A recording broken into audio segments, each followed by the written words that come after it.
the school director is hereby expressly claims any and all responsibility or liability for any false, defamatory, or slanderous statements expressed by the speaker. Any unauthorized rebroadcasting of any video, audio, or still image of this video recording of the meeting is strictly forbidden without the written permission of the Ontario School District Board of School Directors. Roll call, please. Mr. Angus? Here. Mrs. Fisher? Here. Mr. Keeber? Mrs. Kehoe?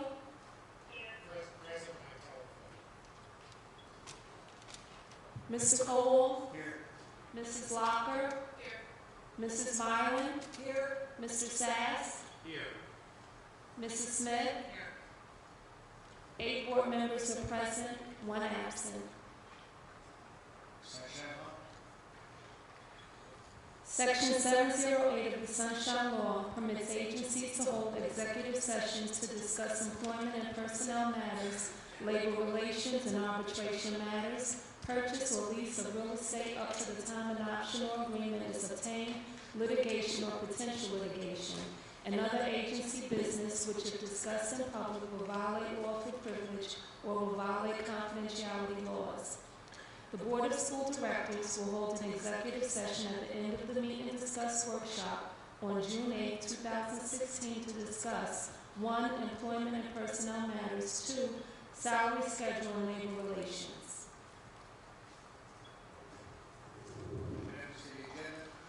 Yes, Mr. President, we are tabling item number 1, transportation, until the next voting meeting on the 22nd.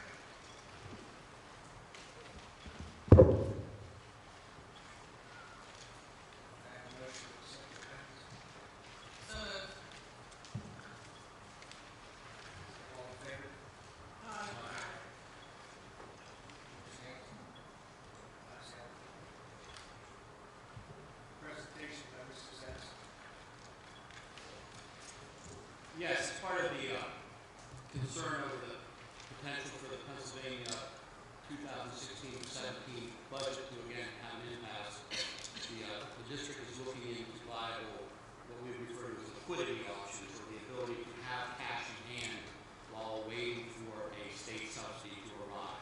One of those options, it is not the sole option, is the issuance of a bond of a range of $4 to $6 million short-term length as a possible alternative to allow the district to have sufficient cash with Pennsylvania not subsidize or fund all the basic subsidies in 16-17 as they did in 15-16. To that end, John McShane of Building and Scattergood is here to present one option, which is a small bond issuance for consideration. Thank you, Mr. Sass. What you have in front of you is a quick presentation. Before we start out any presentation with new money, we always like to remind districts of is there a debt portfolio they currently have outstanding. So if you turn to the first page, labeled page 1, you're going to see a graph at the bottom. That graph at the bottom represents your payment stream for all your cumulative debt over the next 30 years. You can see from that bar graph, your payments remain relatively the same through the years 2024 and then drop off by about $1 million from there. So when taking new debt in consideration, it's always important to look at this so that you know as a board what you're scheduled to pay and when there might be opportunities in the future for reductions in debt service. On top of that page is a breakdown of each individual bond issue. I believe you have a total of 5 different bond issues totaling roughly $72 million. And with that, you also see the rates you're paying, what the purpose of that issue was, as well as the potential of a refunding of that issue if possible. Unlike, I know there's one new board member at least on the board, but unlike a home loan, bond issues have a certain time period. They have to remain outstanding before you can actually refinance them into a lower rate. On the right-hand side, you can see the dates that you're able to refinance each one of those loans. Just so happens in the near future, 2 of your outstanding loans within the next year to year and a half will become eligible for refunding, which may or may not produce savings in today's market. It would, but however, we can't hold rates today, so we'll keep monitoring those 2 transactions on behalf of the district, and we'll update you future board meetings if it becomes a viable option to refund those.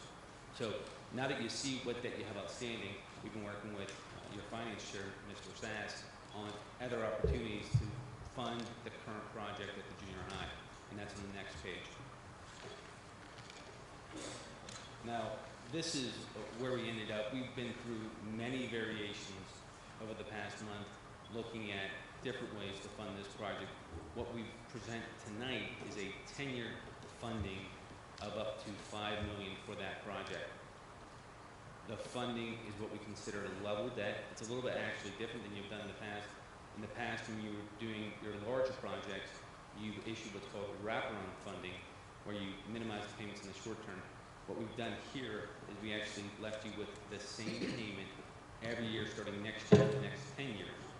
And the reason we did that was so that we knew you had liquidity in your capital projects fund, and working with Mr. Sass, we're weighing the benefits of spending that money or issuing debt.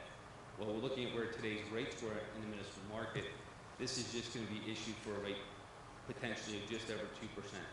So looking at with rates so low over a 10-year period, why not hold on to your funds for liquidity purposes based on what's happening at the state level, issue $5 million to fund the project, or somewhere between 4 and 6, depending on what you ultimately choose, issue whatever amount, that leaves you with the liquidity, and that way you're not stuck waiting for state funds to pay bills, to keep teachers employed.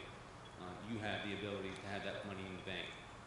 So what we're presenting tonight is the option of, if you, and we're not asking for a vote, we're just sort of looking for, hey, that makes sense. If it does make sense to fund this through a bond issue, then we'll be back at your June 23rd meeting, is your next 22nd meeting, with Anthony Dicker, bond counsel. What he prepares is a not to exceed resolution. That not to exceed resolution allows you at some point in the future to issue bonds to fund that project. Even at that point, it doesn't mean you have to. It just gives you the trigger mechanism to do it without meeting again. It gives your board president that mechanism to sign those documents if it becomes necessary to fund it through a bond issue. So that's what will happen at your next meeting. I won't be there. It'll be Anthony Dicker, just bond counsel. So if there's any questions on the structure, any ideas about, hey, did you look at a 15-year or 5-year? I'd be happy to answer that at this point.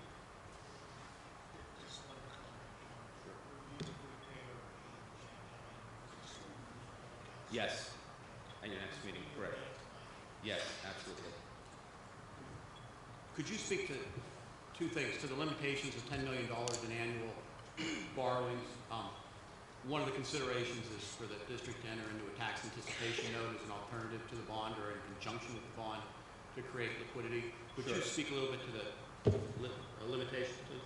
For those board members that have been on the board for some time now, we've always talked about trying to keep the ultimate borrowing any calendar year under $10 million. The reason why is because in the tax-exempt market, there's a benefit for issuers to issue under $10 million. If you're an issuer that issues under $10 million in any calendar year, it allows banking institutions to also purchase your bond along with individual buyers, institutions. So when you add this new group of buyers to the market, it ends up with a lower rate to the issuer. So if you can commit to keep the total borrowing, not just this, but whether it's leases, TANs, trans, and you kept that total cumulative for the year under $10 million, it can mean a difference of anywhere from 5 to 10 basis points in the total rate. Now rates are so low, maybe that doesn't matter, but if it's possible, and we know you're looking at a train at this point, yeah, we would always want to pay the least amount of interest that's possible in the market. So we're really looking at three pieces here. We're looking at the train, we're looking at the funding of the capital project, and then we're also looking at preserving the funds on hand in the capital projects fund. So it's really weighing a balance of what's the right number for the train, what's the right number for the borrowing, and what's the right number for keeping available in the capital projects fund. So whatever the decision is made, the hope is to leave you with as much liquidity as possible when it's all said and done. And could you speak to the bond rating that's anticipated based on what the prior refinancing was? Sure. In today's market, it's not uncommon for Pennsylvania school districts, when they go into the bond market, to be downgraded.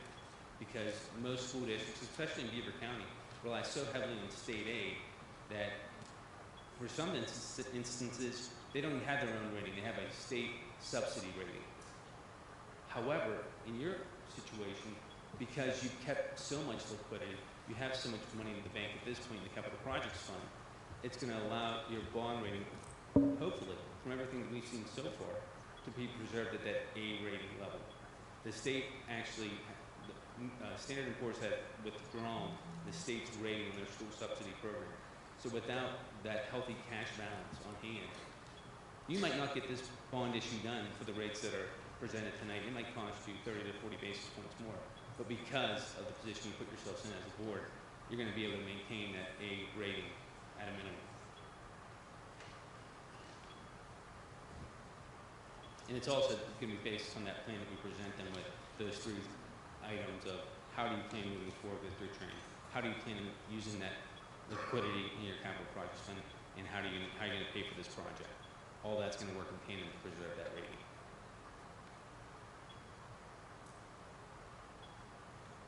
Other questions for Mr. McShane? Thank you very much. Sure. Just one final item is that when we do advertise, we always advertise for a higher amount. And the reason why is because it has to do with the way that it's set into the state. So the advertisement in the paper might say for $6 million, even though we know we're not going to borrow more than $5 million. You control the borrowing. The advertising in the paper is just a maximum amount. So if you see the number 6 million and say, hey, I thought we talked about 5, that's the reason why is because we set that up for the state purposes. You're still only going to borrow a maximum of $5 million, maybe less. So thank you. Anthony Dicker will be here again at the next meeting to present that resolution. Thanks, everybody. Thank you. Thank you. Now it's time for public comment regarding agenda items being discussed. Meetings are open to the public. This time, anyone from the audience may come forward to comment or ask questions. Each person will be allowed 3 minutes to speak only once during this half-hour period. There will be no discussion during this time on any board member or administrator desiring to address the questions or concerns may do so at the conclusion of committee reports. There will be an opportunity for the audience to comment on any business relevant to the Amherst Area School District under old or new business at the end of the meeting. Does anybody want to come forward?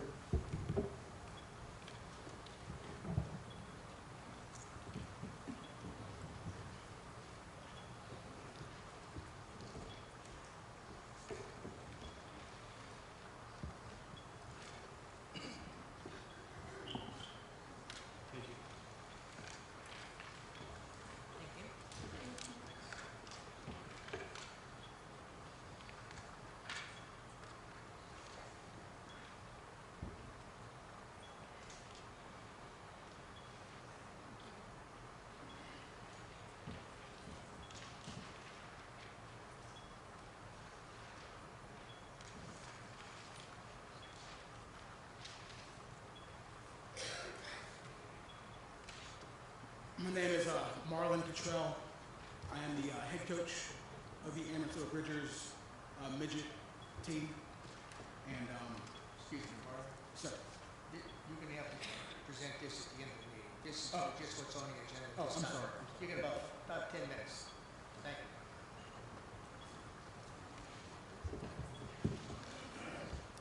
Anyone else?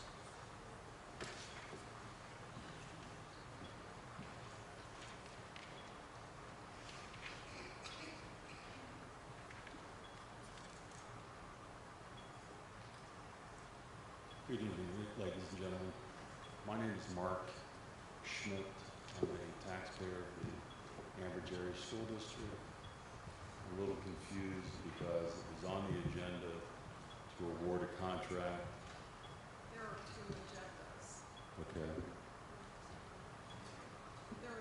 There are two agendas today.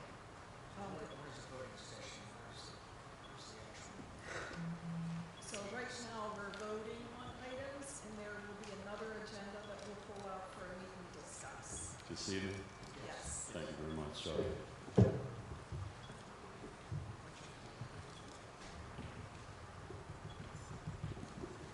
else? Hi, I don't know which paper we're on, but number 10, the proposed final budget.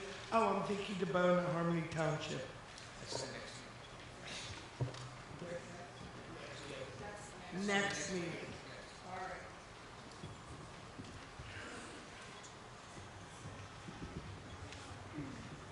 Any more?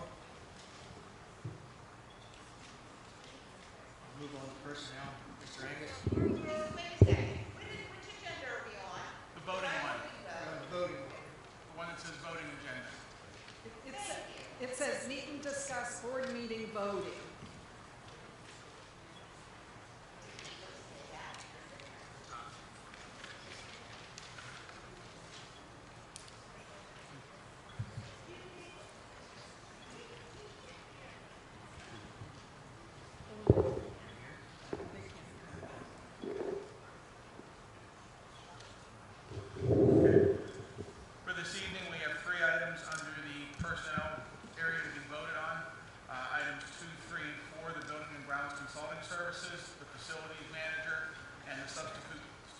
custodians is listed. I move for the adoption of items 2, 3, and 4 as presented. Have a second?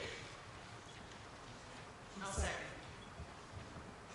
Roll call, please. Mr. Angus? Yes. Mrs. Fisher? Yes. Mrs. Kehoe? Mr. Colwell? Yes. Mrs. Locker? Mrs. Mylan? Yes. Mr. Sass? Yes. Mrs. Smith? Yes. We have 8 yes votes for items number 2, 3, and 4.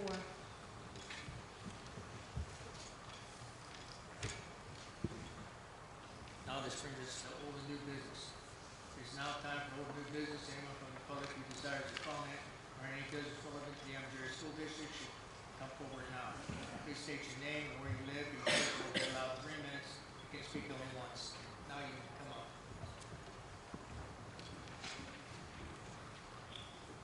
My name is Marlon Cottrell. I'm the head coach of the Ambridge Little Bridgers midget team. And the TV show Friday Night Tykes recorded our season last year. It's a mighty might. And there was some controversy there. Some bad eggs were exposed. And we didn't look our best. And they came back this year to ask for your permission to film again. And I believe you said no unanimously. I would ask that you reconsider your vote. We have a new staff. The bad eggs from last year are no longer on staff. And having them come back will give us, as Ambridge, an opportunity to redefine ourselves and basically save face compared to what happened last year. You know, there was a lot of disrespect amongst players and coaches and parents last year. And that isn't who I am. That isn't who we are in Ambridge. We love our kids. We discipline our kids. We teach our kids. All of us here. These kids here, all from Ambridge.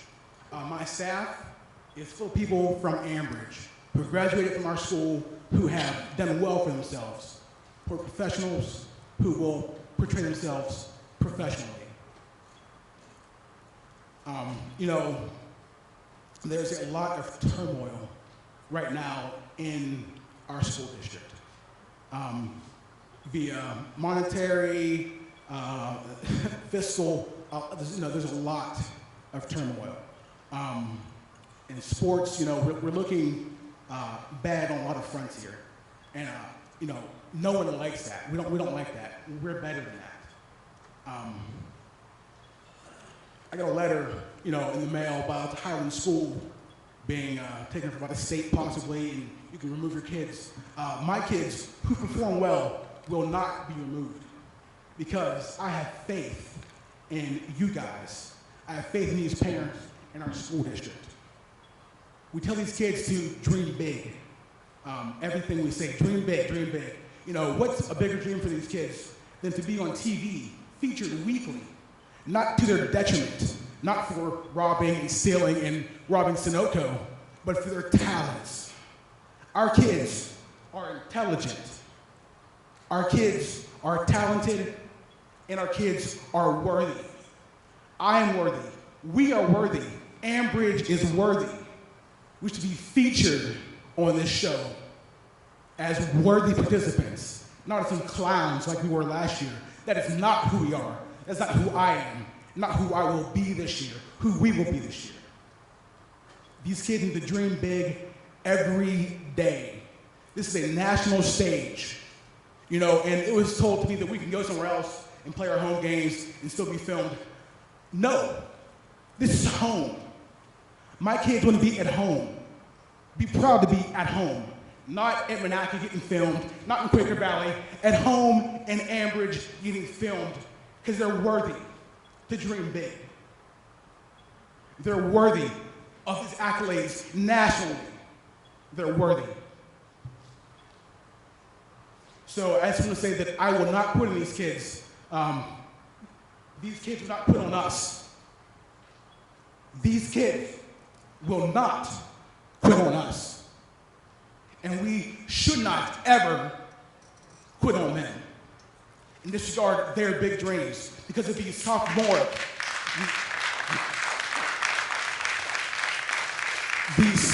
actions of adults. We're going to punish children, hundreds of children who are in our district because of the actions of adults who can't maintain their own emotions.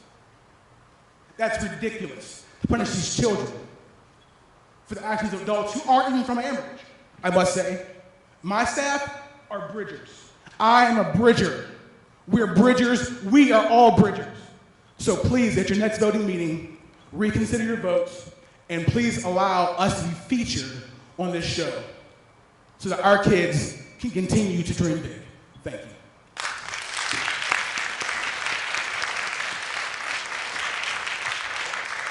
Mr. Cottrell, I have a question for you.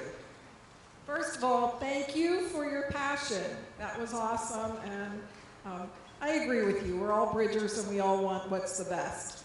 Because of that, what precautions has your organization put in place? And you have a new staff, that's great, but how about with the parents? The one parent who was the central problem, I've spoken with him. He has a suspension of 5 weeks and a zero tolerance policy. If he steps out of line one time, he can't come back on the property. He is suspended from that point on indefinitely, because obviously, we represent ourselves well and not as whatever that was last year. I will have a talk the first day of practice with the parents, my staff, and the children about respect and the expectations to present yourself professionally and as a respectable young man on the field, or a respectable adult, whether female, male, coach, staffer, whatever you may be, on the field and on film. Being portrayed positively on film is important because, put your best foot forward. But it's not about the cameras. It's about life. You can't go around, oh, I can't take it anymore, so I'm going to act out. That's not how people work. That isn't how the world works. That's not fair. Well, the world isn't fair. Life isn't fair. Get used to it. And I hope to teach these kids, that don't expect to be given things to work for them. One thing that I like to say to these kids is we win together. So, together as a team, respect. Together as a staff, respect. As an organization, respect. If you can't respect each other, no one's going to respect you either. My question is this.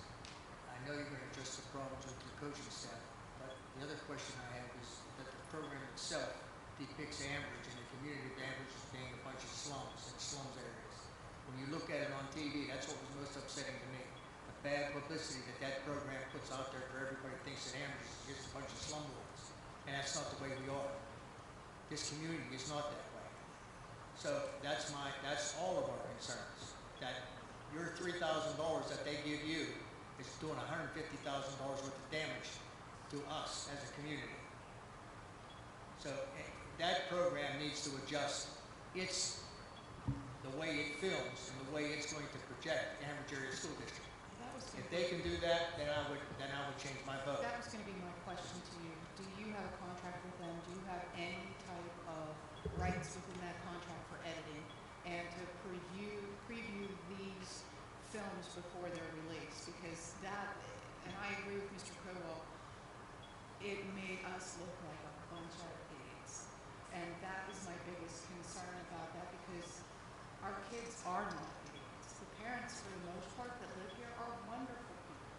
And they took a few seemingly isolated incidents and blew them completely out of proportion, I would think, because it's TV drama and they needed drama.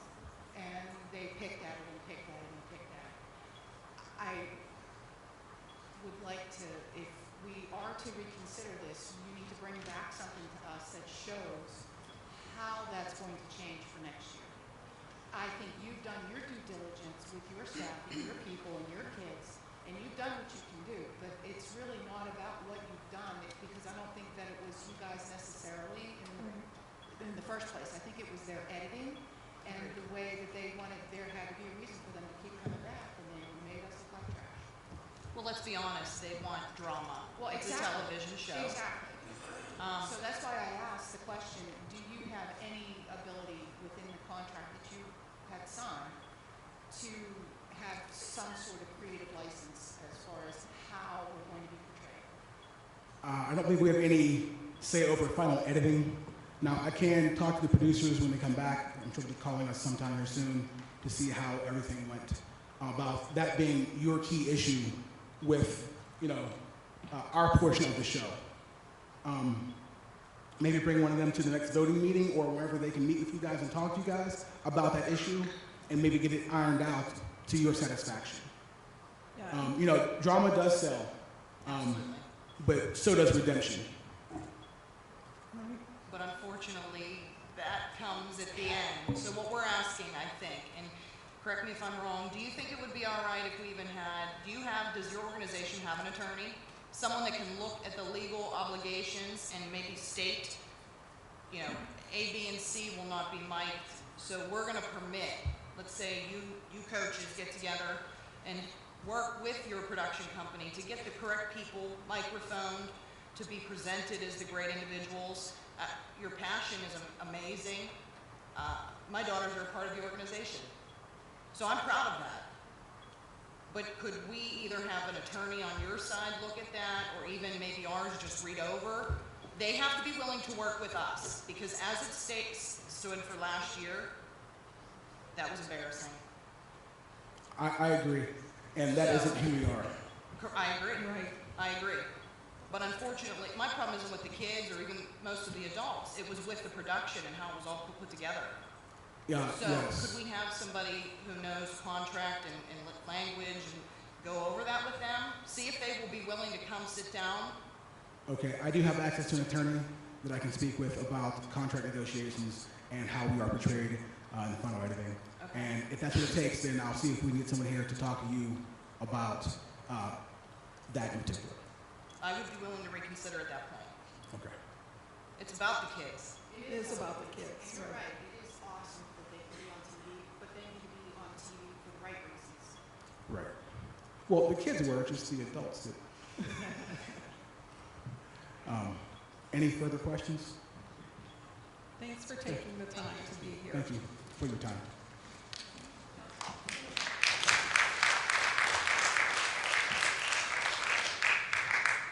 Anyone else? Motion to adjourn the voting portion of the meeting. Sir. Good evening. My name is Patricia Meehan, and I live in Baden. I grew up in Ambridge High School, and I probably went to school with a couple of you. I'm in charge of fundraising for Ambridge Little Bridgers, and I can tell you that we need money desperately. Our budget is over $100,000. We have 160 kids participating in the program this year. We don't have equipment to fit more kids. There are more kids who want to play, and I think by participating with the Friday Night Tights, and I realize now that the only sticking point would be the editing. Hopefully, I think that's what it is. We have some other players over here, straight A students. Ambridge should be proud of the kids that we put on that field and the cheerleaders that we put on. And we're proud of them. The parents are proud of them. The community's proud of them. People from all over the country are calling and saying, you guys look good. The kids look good. Everything else that happened wasn't so hot. But another year is a chance for us to prove how great these kids are, how great the parents are, how great the community is that supports them. That's all I really have to say. Are there any questions? The money that we would get from the Friday Night Tights is increased to $10,000, which would be able to enable us to address at least 50 to 60 more kids in the program. And to open it up to a lot of the kids who are now spending time on the street corners or at the gangs together. We need to get them involved, and this is the way that Ambridge does it. This is our 25th year, so we must be doing something right. And the few that made it look bad is sad, but that's not who we are. And we want to show everybody who we are across this country. Thank you. Thank you.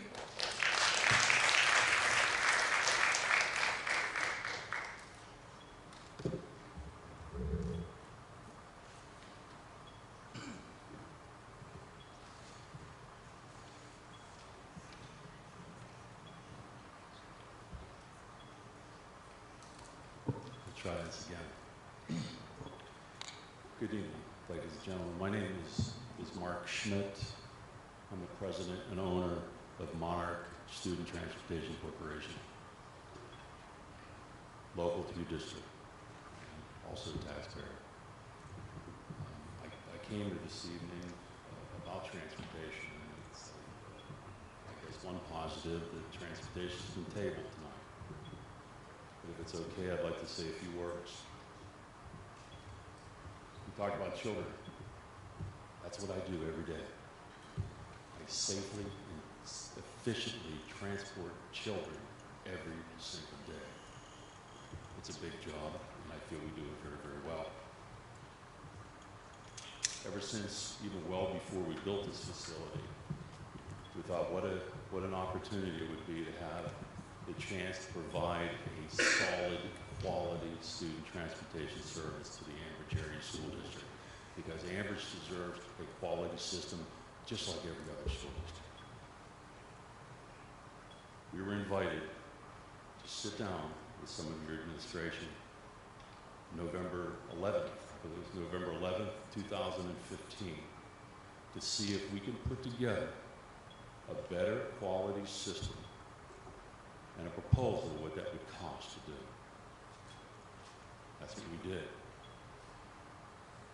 It took us a while to gather all the information we needed to really make sense of what was going on in transportation. At the start of it, we were trying to match routes with buses. And folks, it wasn't making any sense at all. So we requested it would be better if we went in and did a complete analysis of the student transportation system of this school district. We got the okay to do that. So we took all the routes, spent over 1,400 hours rerouting the entire district for efficiency and safety. We know that budgets are tight. Folks know that.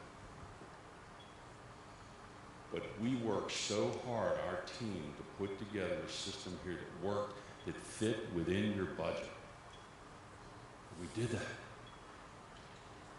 We did it. And then I noticed on the website that it's already been approved to have a 6-year contract with your current contractor. Well, and it's on the website. It says it's been voted on and approved. Read it. That's why, ladies and gentlemen, that's why I'm here, because this is too important. Our school district website?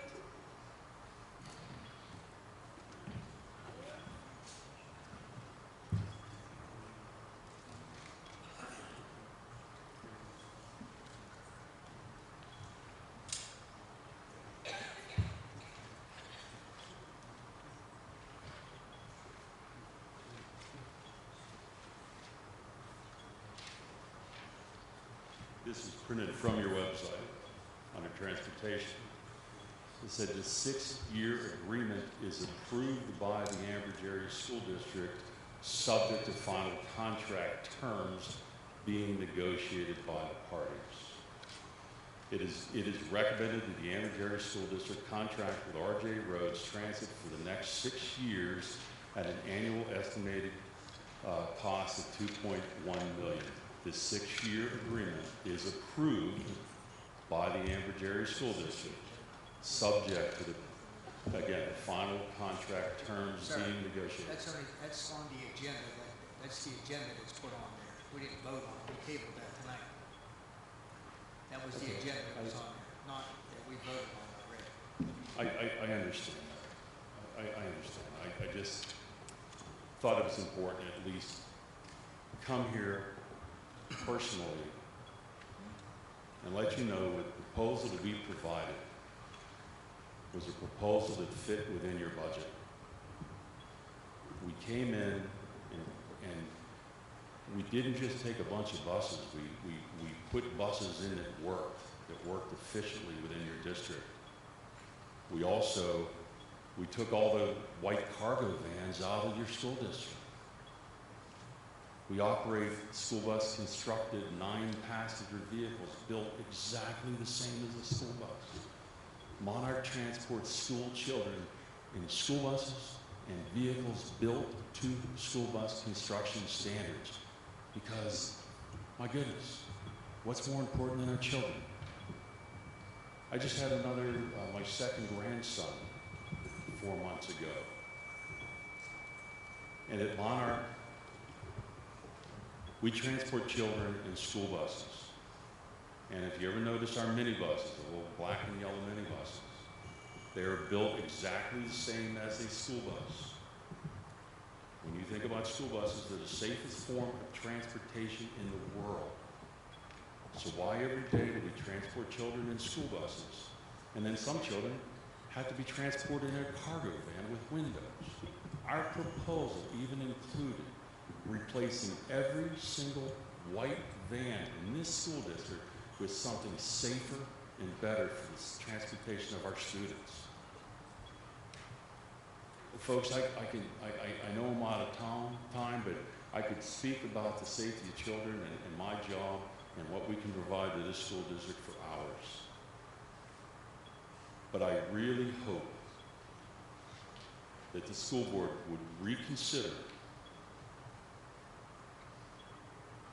continue with your current contractor. Right, because he dropped his price lower than he is today, how do you equate better service with less money? It doesn't make any sense. So I guess the bottom line is, I think it's important to the community and the children to have a better student transportation system responsible for transporting your children. We provided not only an outstanding product and service and numbers that fit within your budget. So please reconsider if it has been voted on. I'm available for questions anytime, anywhere. Your administration has my cell phone numbers, but I would like to maybe have a chance to provide something better for this fine school district. They deserve as good of a quality transportation system that anyone else does. And Monarch can provide that. I personally will make sure it is done. So I thank you for your time. Sorry about the confusion. I encourage anybody, please call me. Yes. That agenda item has been tabled. We are going to take a vote on that next week. The reason, in 2 weeks, I'm sorry, we're back again here on the 22nd. It only feels okay. The reason that it was tabled is we did not receive any information from any of the vendors' bids. So that is why we are postponing that until the rest of the board can get the information that we need to make an informed decision. So is it safe for me to ask, you've never received my proposal? I have not.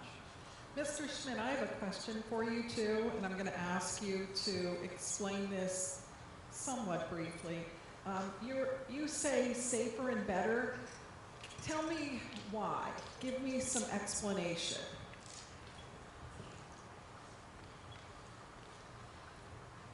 Let me start with one of the points I just made.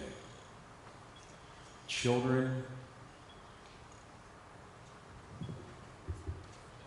do you have grandchildren and children? I have grown children You right bet. now. And what's more important? Nothing in this world to me or to anyone that I understand. Just the fact that Monarch Student Transportation does not transport children in vans These are cargo vans with windows installed. And the state of Pennsylvania says it's legal if you transport 9 children or less, that you can transport them in one of these vans as long as you have a school student sign front and rear with yellow background, black letters, with a crowbar, first aid kit, and a fire extinguisher. You can transport children. Monarch doesn't, even though it's legal. We do it better. We provide, and it's in my proposal, we provide what is called an SBCV, which is a 9-passenger school student vehicle built exactly the same as a school bus. The only difference, it does not have an 8-light warning system, it doesn't have a crossing arm or a stop arm because it doesn't stop on the highways. And there's no need to stop traffic. It picks up at driveways and drops off at curbs and driveways.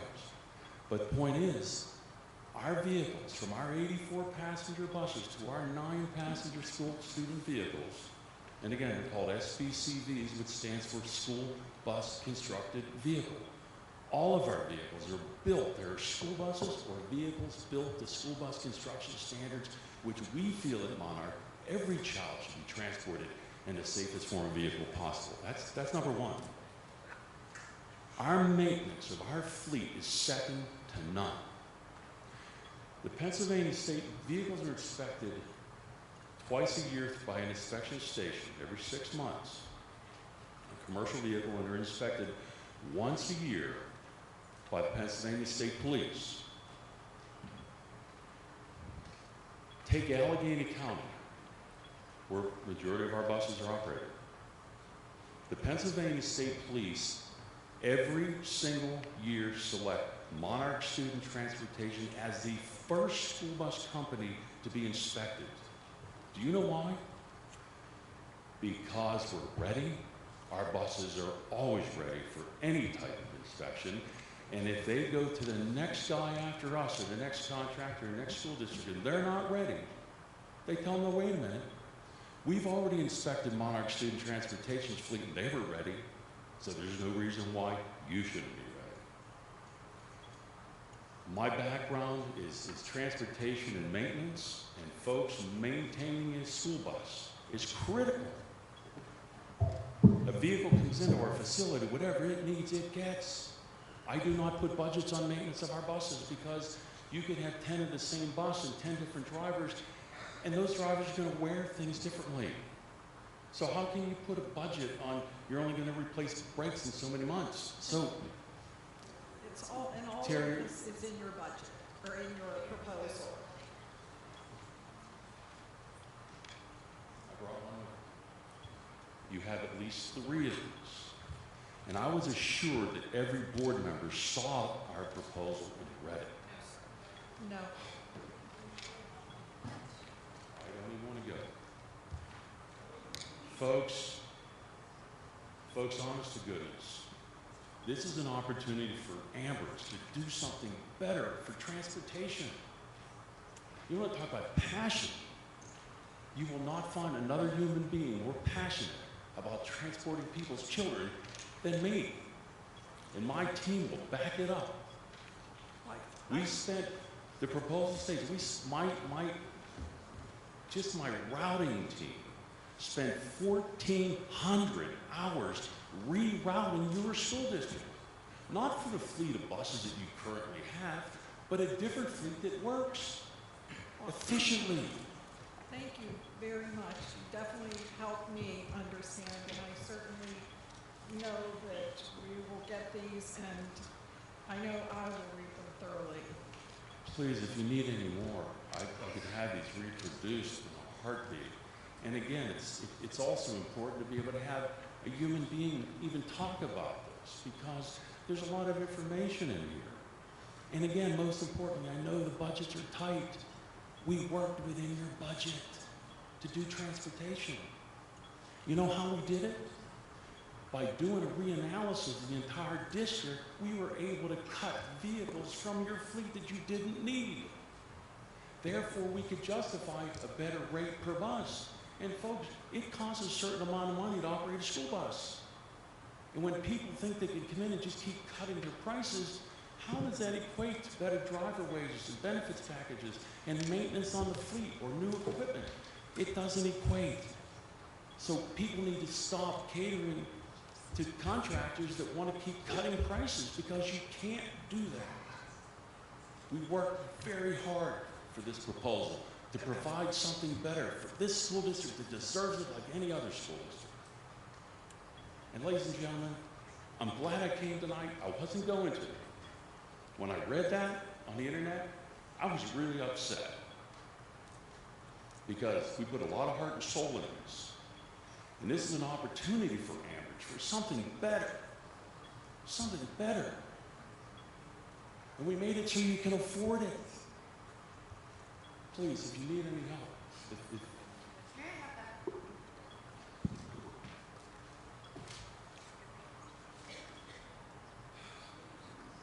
if I'm going to reproduce, this is, we always keep a copy. You have 3 copies here at the district. This is my only one, and it would be easier for me to reproduce this by having. Can you reproduce a few more and bring them to the school? I can do more than 3. How many would you like? I'll hand deliver them. You let me know where they need to be. There's a lot of stuff in here that would be hard to send through the internet. You let me know how many you need. I'll make 9 of them. Because it's important you have to read this and see what we've done to provide something better for the district. Because the children deserve it. They really do. Thank you. Thank you very much for your time. Thank you.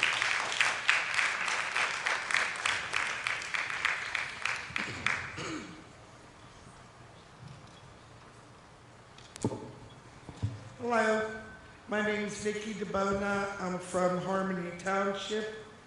And from what I've been reading, I noticed that you're considering a 4 to 5 meal tax increase. And I wasn't sure if it was 4 or it was 5. If you're doing it, if you're not. But there's some questions that I believe we have, and because we are taxpayers, we deserve the answers. I have some facts here, and I'd like answers to these facts. I mean, some of them, if we didn't have these expenses, there would be no need for tax increase, because you would have the money. I think we're wasting money, and you need to be held accountable for our money. Fact, we're paying our superintendent $600 a day, $3,000 a week to be on sick leave for almost 10 months. That is a fact. My questions: what are the policies for administration and sick leave? Is there a policy in place? Is there a policy that says you could be off for 10 months? If not, why don't you have one? How many doctor's notes did you get? What if all your employees, or 4 more, come in and ask for 10 months off and tell you that they're stressed and they give you a note? How many more people are going to do this without a policy? Mr. Bone, that's Yes. a personnel matter. We can't discuss anything with... Well, these are my questions. Because the questions that you're asking are immaterial, because we cannot answer. All right, then don't Because it's answer, then personnel. you could listen. The business manager is off too. Why? You don't have to answer. These are things that we want to know. Am I right? Right. It isn't about people. It's no policies in place to stop this. Fact. This is a fact. We are paying a teacher that hasn't worked since March of 2015. Why? Again, personnel issue, but if that's the case, I would like to be a teacher and not work and get paid. I mean, it's that simple. Fact. There's evidence now of forgery regarding the assistant superintendent. Forgery, which, by the way, is a 3rd-degree felony and punishable. Who signed these forged documents? Who's investigating it? Have the authorities been notified? are you going to reinstate the assistant superintendent? And why didn't she ever get an exit interview when she asked you 10 different times for one? Fact. The board investigated a private citizen with school district money. Why? Why would you do that? How many other citizens have voiced their opinions did you investigate? Did you think it was wise to waste our money and raise our taxes on investigating people who are no threat to you? Fact. We voted you in to be our voice. We trusted you to do what is right for the children, for the district, and for the taxpayers. You are to be held accountable for our money. You are to be held accountable for any mismanagement of funds. Backdoor deals are no longer acceptable. And I go back to the policy. If there is no sick leave in place in policy, why don't we have one? Before half the teachers, the janitorial staff, and the secretaries all get sick. Thank you.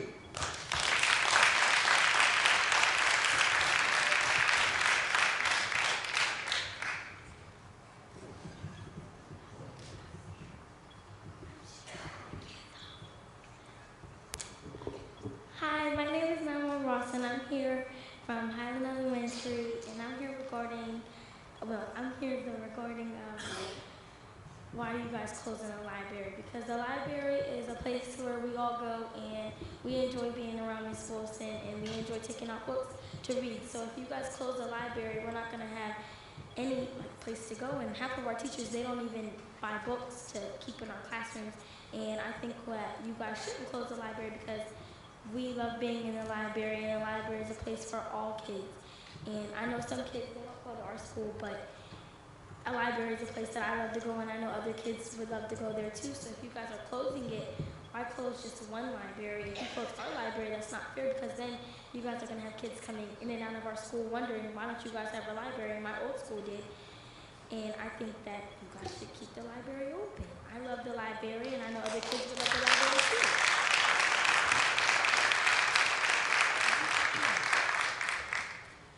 I just want to know basically, why are you guys closing the library? Can I take this one? Sweetheart, we're not closing the libraries.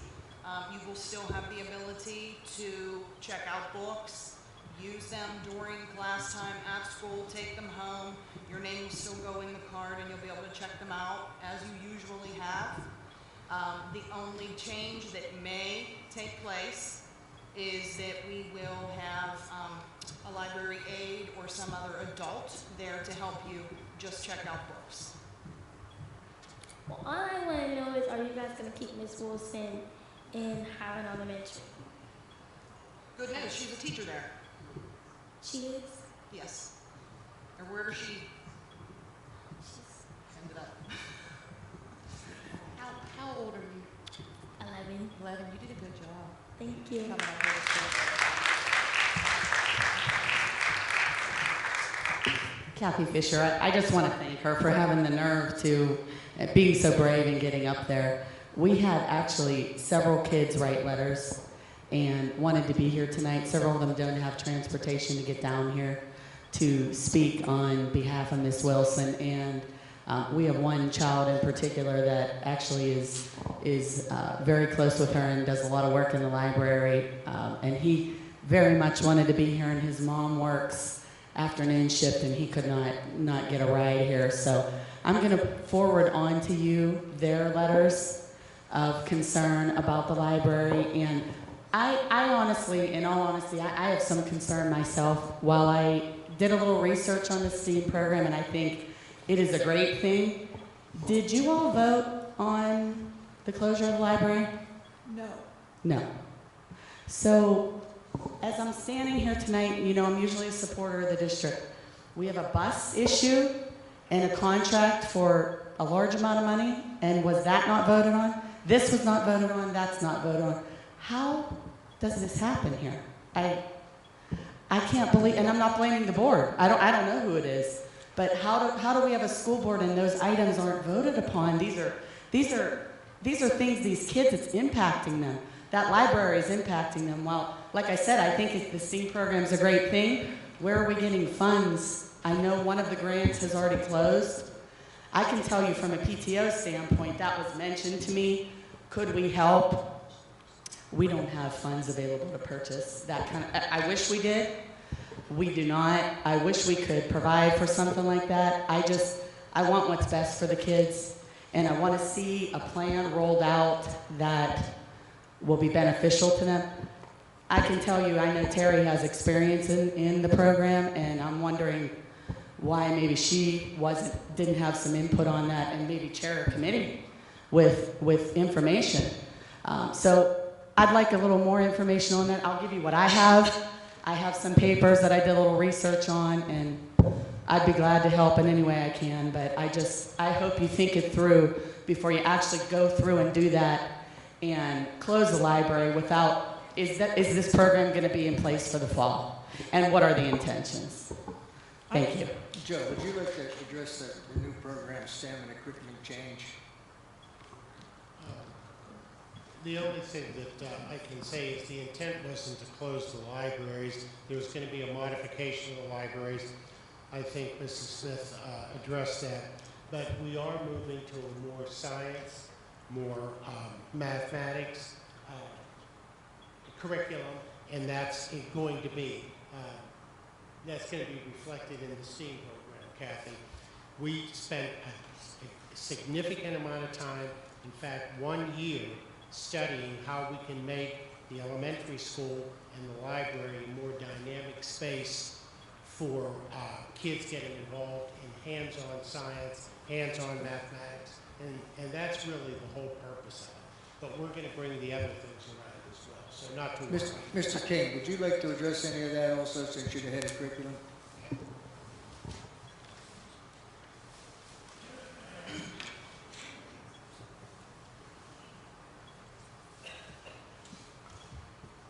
Basically, your STEAM program is a tech ed special. It's elementary tech ed. So it would be TSA before that we get to the high school.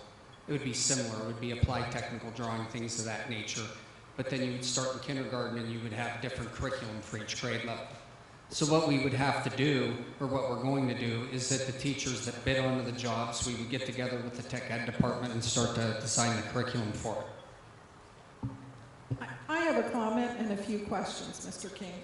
First of all, I did not know that the library was closing. I called up Mr. Kowal and told him that. I saw it on Facebook. And I wasn't happy that I saw it on Facebook, and I had no idea. Had I been given the opportunity to vote, I would have voted no. I am concerned not only in the ability for the students to check out books, but the fact that how is it that we're going to keep up on circulation? Our teachers are already telling us, especially at an elementary school, that they're already at a very high demand usage. So how is it that we'll keep up with checking in, checking out? And of course, anybody that has taken an SAT knows that critical reading is absolutely vital to learning a language. And I don't care what you do in a classroom, how well you read definitely affects your language skills and comprehension. So I'm not in favor of this. On the flip side, I'm a huge advocate of STEAM. In fact, I sit on a board within my 360,000 person company where I am an advocate of STEAM. I have been at the Carnegie Science Center, and I have been involved with STEAM programs and curriculums and have sent emails for grants to the district. I have not been talked to at all about the STEAM program. Not at all, not once. And my questions are, what's the scope? Are we taking a tiered approach? Where's the requirement document? How are we financing it? How are we communicating it? How are we measuring it? This is an awesome opportunity that has huge potential for good, but I'm concerned that we're jumping in without a strategy. And I really know, I can honestly say I know zero about it. Nothing. Zero, nothing.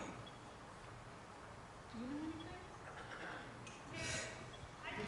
Terry, I don't want to speak, but I just want to know one thing. If you're on the board, who voted on this and why wasn't the board involved? Who's involved in making this decision? You know what, we can't hear you, and currently you don't have the floor, so if you want to wait a minute and when Mr. King's done, come down and ask us, because we can't hear you.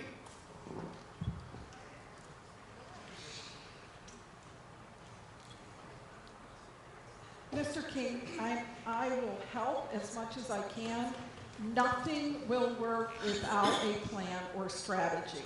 Well, I understand that. And then in July, like I even told the teachers when we met with the union liaison, that we would get together with the tech ed department and then start designing it from the ground up. Your scope and sequence curriculum and your outcomes and your project-based assessments, things of that nature. Yeah, I just feel that we cannot throw something together without a plan.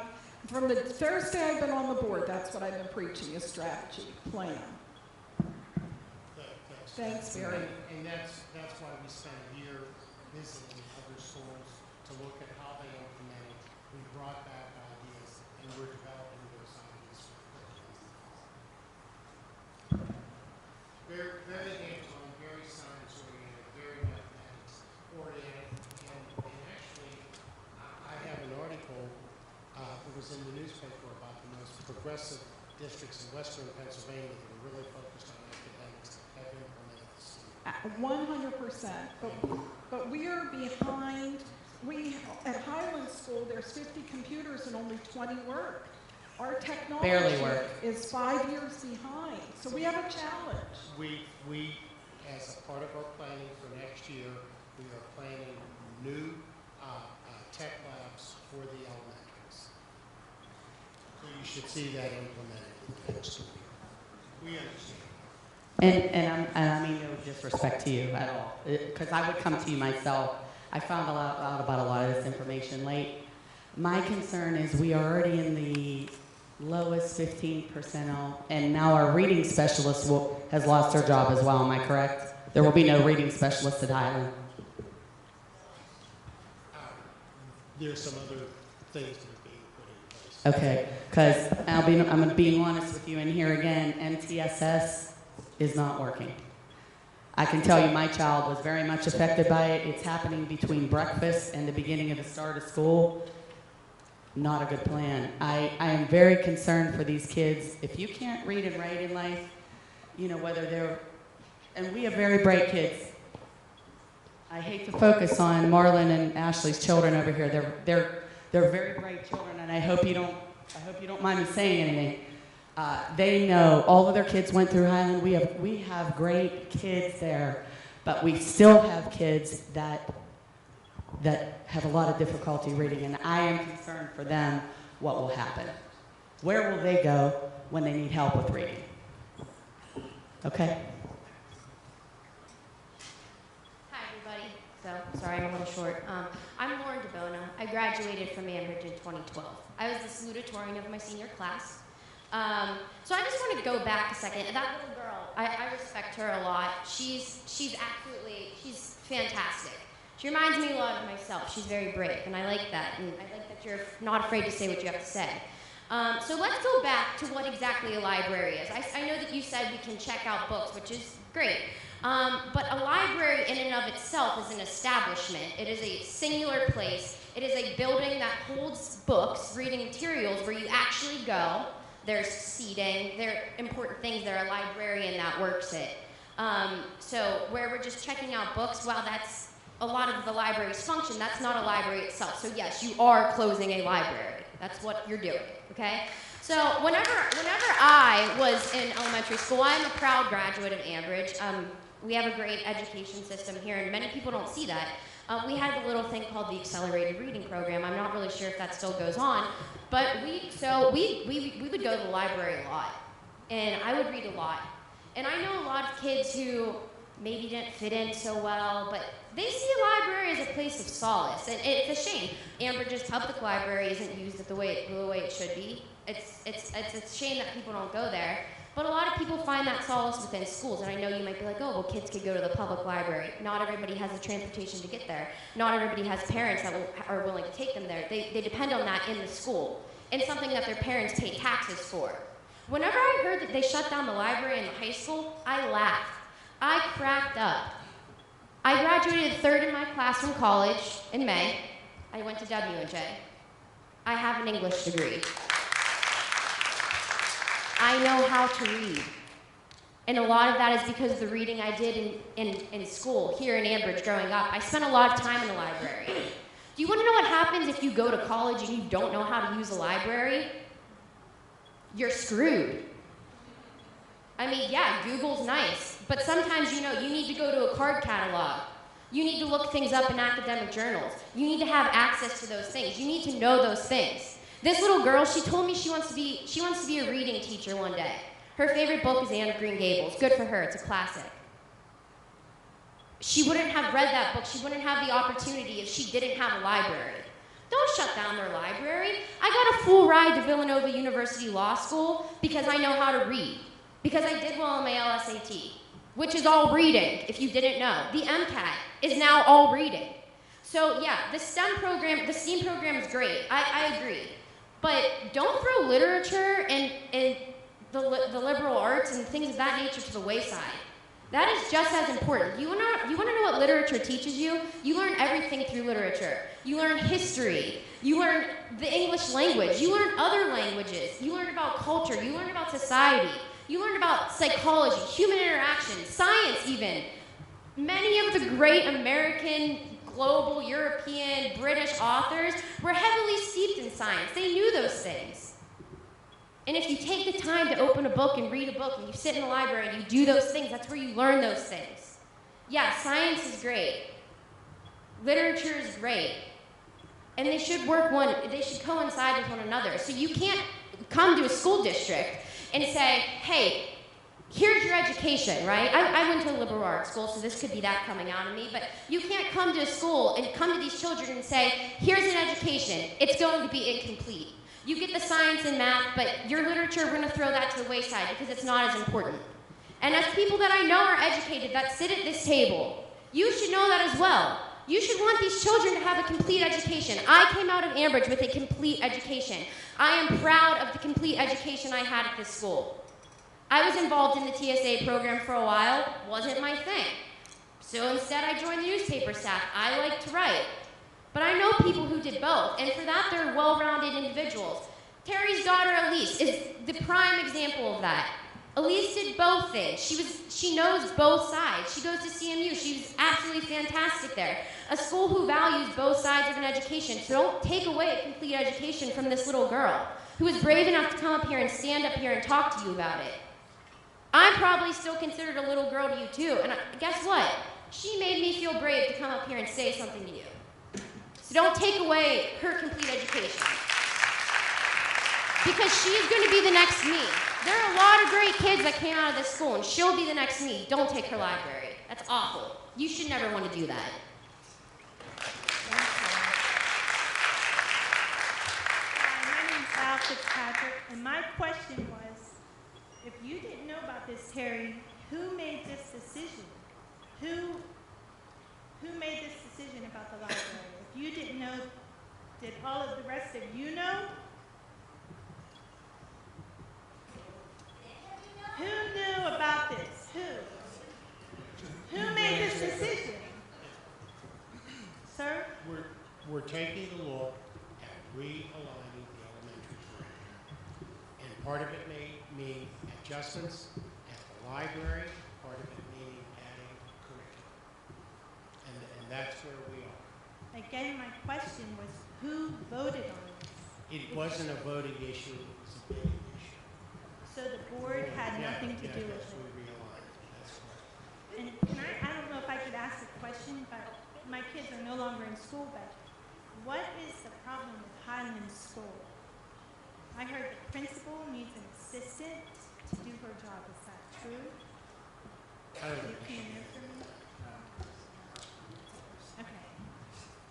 I just know I've worked at FedEx 15 years, and if I'm not held accountable to do my job, I'm going to have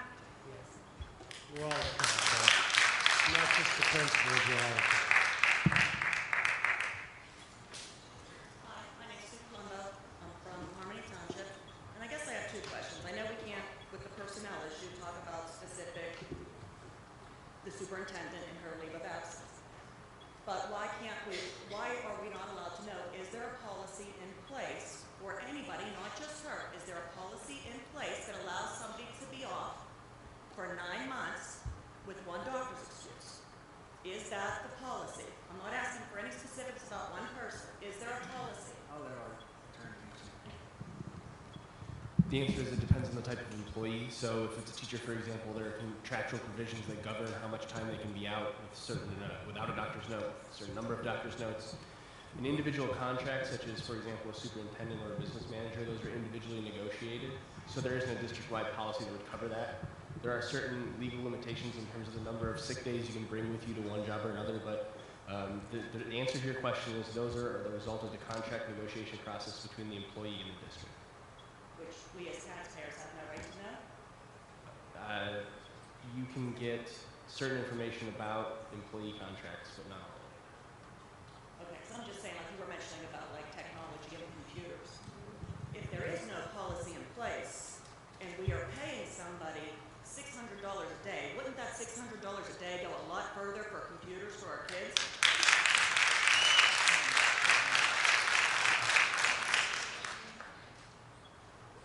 That's not a legal question. That's not in No, our I hands. understand. It's I'm all saying if there's contractual no- stuff that's out there, so we don't have control over that. So if I have to pay you $10 a day, and it's part of the contract, that's what I have to pay you, it's $10 a day. I have no control over that. I'd like to spend the $10 somewhere else, but I don't have understand. control over spending the $10. Okay, I understand that. What I'm saying is right now, if No, you want this board to break contracts, and we won't do that. did those words come out of my mouth? No, You but should that's what break you're your asking. contract. You're asking- I am asking you, is it a possibility? Because as a taxpayer, we have the right to know. I'm not saying you're right or you're wrong. I'm saying I want to know where our money is going, and I think everybody else does too. Like this gentleman that put 1,400 hours into a plan and nobody got it. And again, not your fault if you didn't get it. Who was responsible for getting you that bid? If it were me or my company, heads would roll. If nobody on the board brought a proposal to benefit our kids that may or may not be beneficial, but I'll be damned somebody better have given me that proposal. And if they didn't, I'd make damn sure that whoever didn't, that was responsible, was held accountable for it. Like, is this the first time? Whoops, do you think that's the first time that ever happened? That something great could have been voted on that nobody was given a copy of or anything? Come on.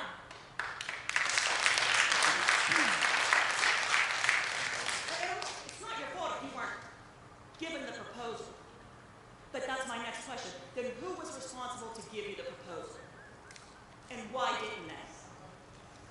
Somebody has it somewhere. He dropped off 3 of them. I don't think he came down here to lie to get somebody in trouble.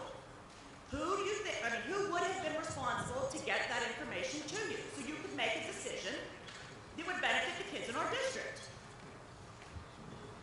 Shed some light on the process. So the way it works is we have a transportation director. They get information, different proposals from different companies.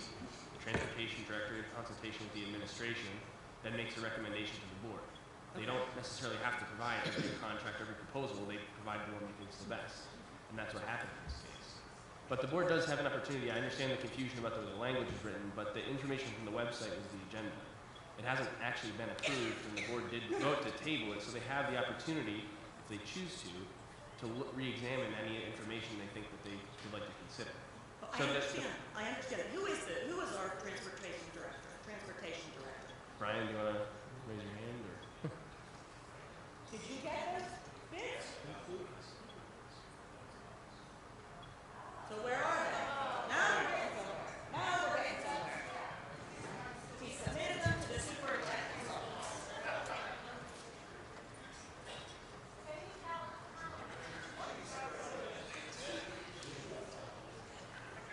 No,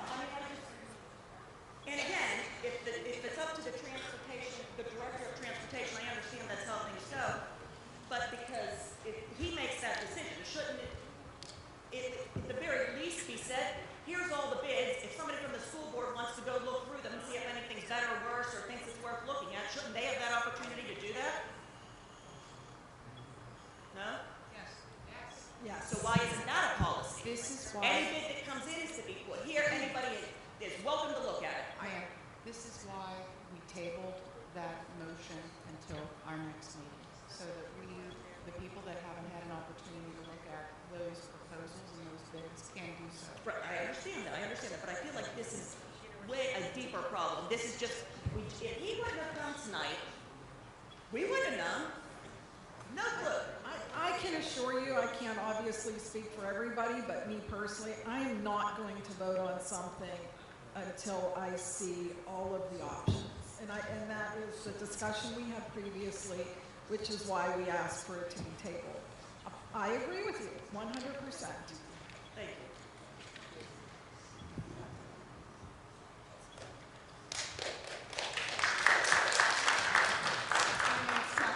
And I'm just following what she said. I was going to ask if you didn't get a copy of that proposal. Nobody down there said that they did or they didn't. And again, if it went to the superintendent's office, which I'm kind of surprised that you didn't jump up when this was going on and say, I delivered it to the superintendent. Everybody seems to be protecting the superintendent. We need to get to the bottom of where did that proposal go? Whose hands did it go into? And is anything going to be done about that? Just like she said, this is ridiculous. And the same thing with this forgery thing that's going on. I hope to God that you're going to get to the bottom of this. None of us deserve this. This is insane what goes on here. And I know my grandson will probably kill me right now, but he just read something to me off of the website for the borough, for the school board, that says that, come on, don't. Yeah, read your policy, but what is it? That if misuse or something of sick leave,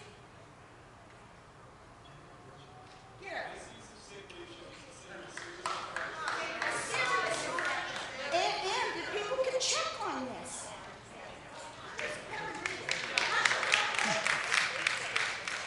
It says misuse of sick leave shall be considered a serious infraction subject to disciplinary action. And I think 10 months, No, go ahead. sick leave with no, it says the board reserves the right to request doctors at their discretion, doctor's note. I mean, is that true? You have to remember that contracts that are, the contract in the employment situation governs everything else. It trumps the board policy. So we have to abide by the contract, and this is not going to make anyone in this room feel any better, but the board has information, they're involved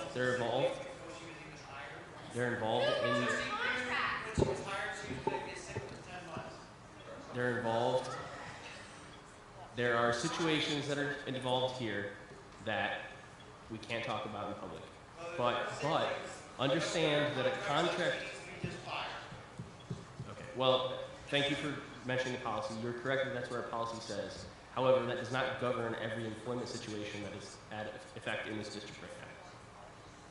I mean, it just seems like this board, I work for a construction management agency, and I've worked in 3 different districts now. And there's been times where we couldn't do a task until the board voted on it. And it seems like you guys, I mean, things just go over your head and it's voted on. I mean, the board has to approve everything, correct? Pretty much. Depends what it is. I mean, it just seems odd.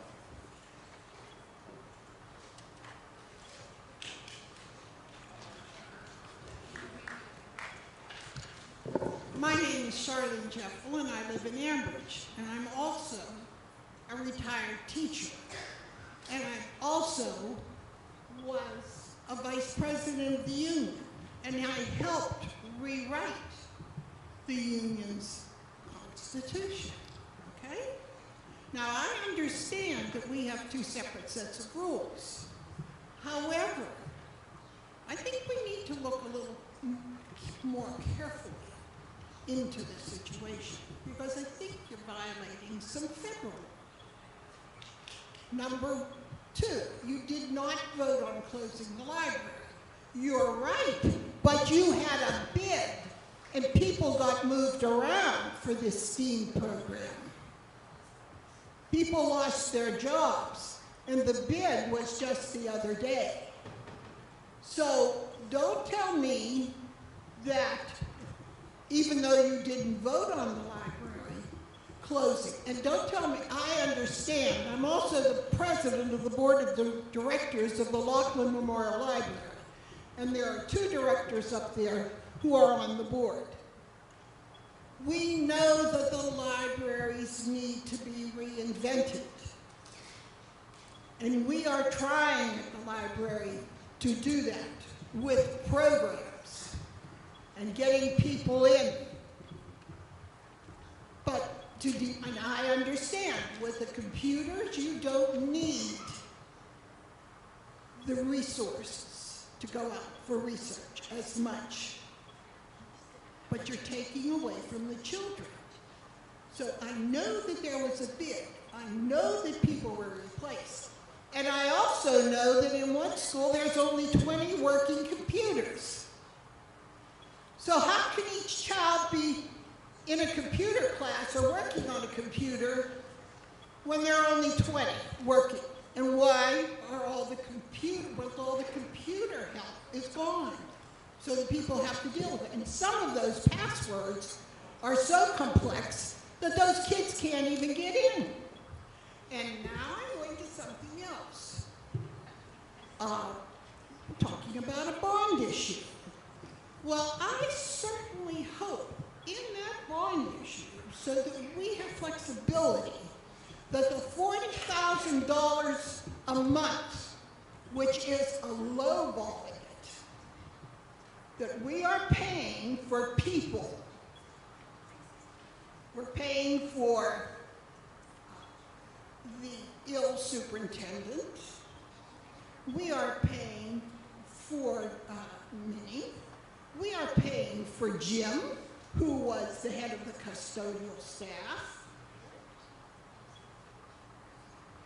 Sick leave, I'm talking.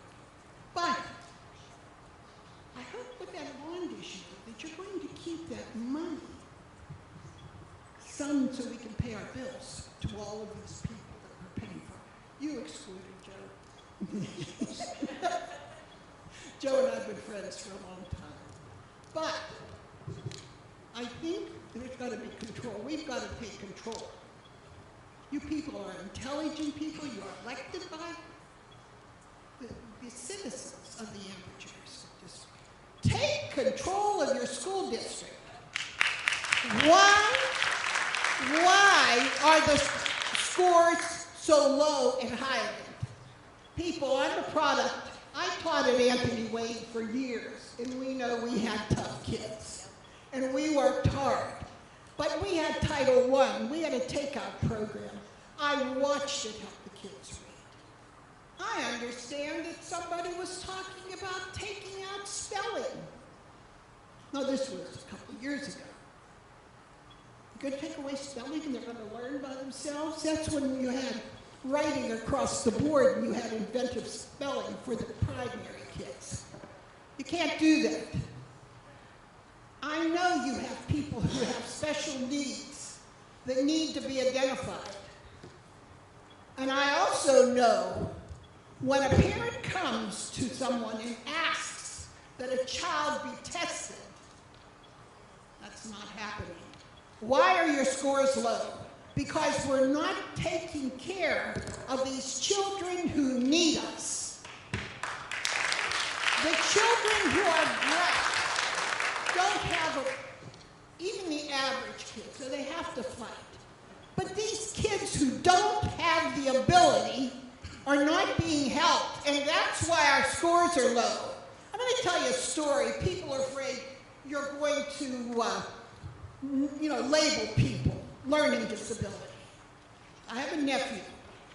When he was in first grade, and this was a long time ago, because Bobby's in his 60s, he said his head was like a raindrop when he read. And of course, we were all panicking. We didn't know what he was talking about.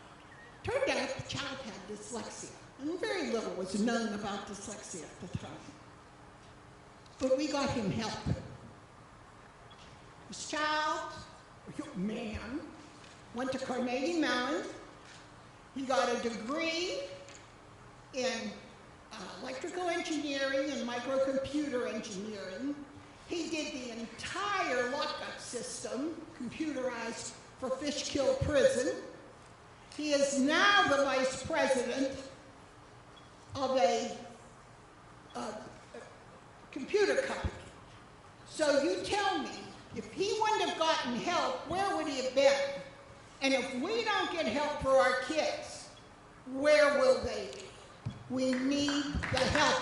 Please take back your power and run this district instead of running it into the ground. Because for the past 3 years, it's just gone down the tubes, and you know it. Even that wall of fame, all those wonderful people, was stopped. You'd be proud of what comes out of Ambridge. Why was it stopped?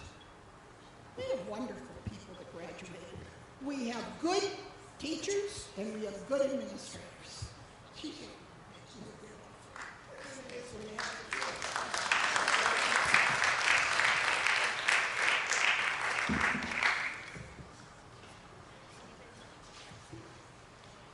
First of all, I think the first thing we should do is invite her back to start teaching our children with that kind of passion. I think she could do a lot of good. So, my name is Jennifer Ruprecht. I know a lot of you here. I live in Economy. I have children at Economy Elementary going into 5th grade. I have a child going to be in 8th grade at the junior high. And I have a junior now in the high school. So I'd like to think that I can represent point of views from several different schools. I think I've seen good things and bad things here tonight. I'm completely going to say something different than what I thought I was going to say, because I saw some really good things here.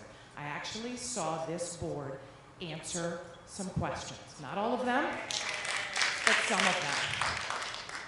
Honestly, that's what most of us are looking for. You have a perception problem. I know many of you personally, some I don't care to, and that's okay. It takes a village. I personally voted for and helped get several of your butts in these seats, hoping for great things. Because I know you're good parents, good adults, good business people, whatever. Everybody brings something different to the table, hoping that you could make a change here. Most of you know me, I don't mince words and I don't waste time. I've already missed one daughter's basketball game, the other one I'm missing now to do this, so it's important. This district screwed up hiring Cynthia Zurchin. Sorry, that's what happened. A mistake made. Some of you were here for it, some of you weren't. That has snowballed to a lot of other things. She was like a cancer on our district, and it has ruined many people's careers, their lives, and many other things. Civil suits, lawsuits, whatever. I understand. Megan Mealy got the raw deal of the century here because of that woman. She stood up to her to not close the junior high, which was exactly what we the people wanted. We did not want that school closed. We fought for it. She fought for it. She paid the price. That put fear into everyone here, I think, afraid of civil suits, afraid of losing their jobs, afraid of trumped up charges that could be made and apparently stick without merit. I understand that that's what happened. She understands that that's what happened. What are you teaching our children when there's signs all over our schools? Bridgers don't bully. Every single one of you has been bullied to do this and to not fix it. She's the only person that stood up to the bully, and look what happened to her. She's still fighting. I'm going to show my kids what it's like to keep fighting for what's right. When are you going to do that too? And it's not just her. Many people have lost their job.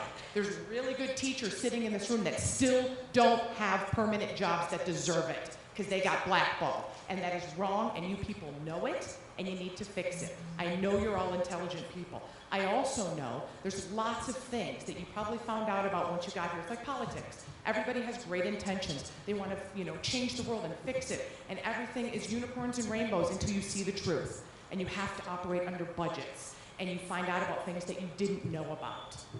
What we're asking for is explanations for some of the decisions that have been made. Why are we paying someone 10 months when we could have bought out her contract and got her out of here? I don't know if that's a policy or a personnel issue, but that's a question I'd like answered.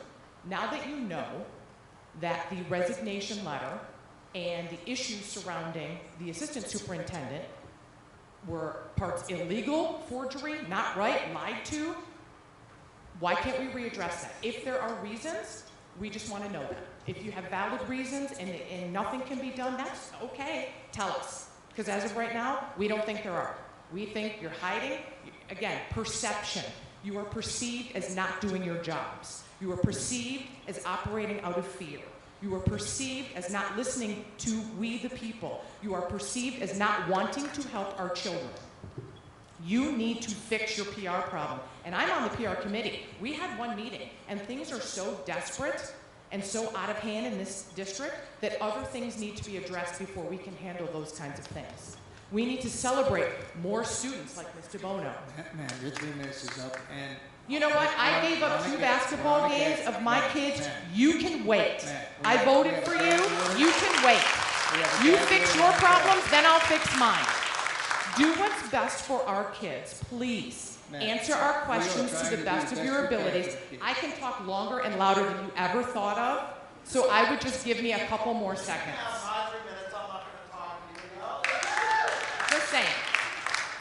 We all want to work with you. I saw great things here tonight. If we could please keep that up. If we could please have the transparency. If we could please have communication. It's very apparent that the bad things that happen here, you people don't talk to each other. The great gentleman who's a taxpayer in this district, who brought a business proposal to this district, you didn't even know about it.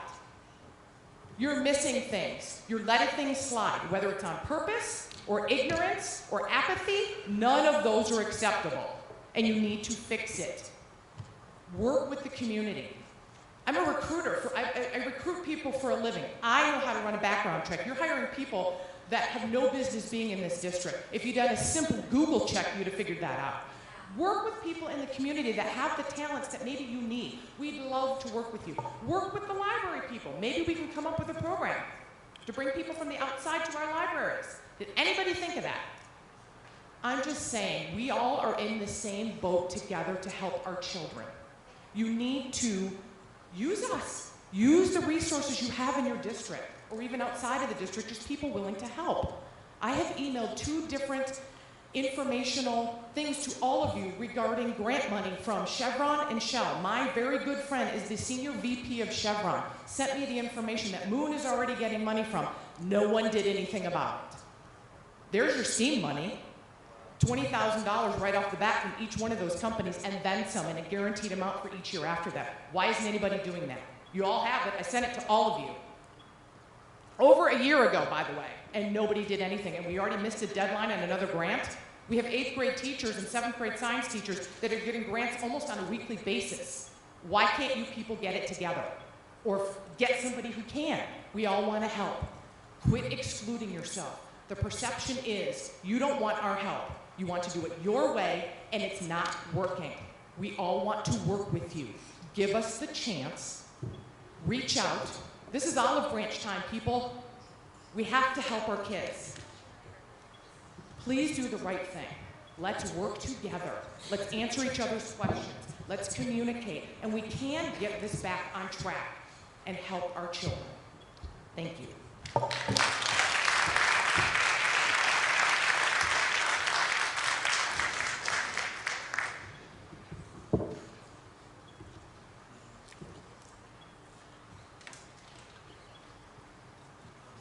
Like County Borough, and I guarantee I won't take more than 3 minutes.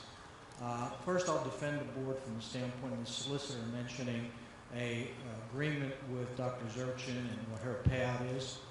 I don't know if that follows what's in her contract. I can tell you, you can get a copy of her contract by requesting it from the school. It's a state law that you have to have, you can get that. I happen to have a copy of it, so I know you can get it. Check that out before you condemn the board about overstepping what she was given. Maybe they did, maybe they didn't. There's a way to prove it. The second thing I'll make a mention of, the transportation of $2.1 million. it obviously came up with someone's hand in the cookie jar. And I don't know whose it is, but this got tabled at the very last minute because I think someone said, gee, we should give this to the board. That's number one. Number two, if in fact someone can make a decision about a transportation contract for $2.1 million for 6 years on their own authorization without the board looking at it, I suggest you revise your policy and make it that no one makes those decisions but this board. Well, I don't know if it is or it is not. So you have to make sure that if there's a contract bid that comes out, you get it before someone makes a decision. And I will guarantee you, the hand in the cookie jar will stop. Thank you.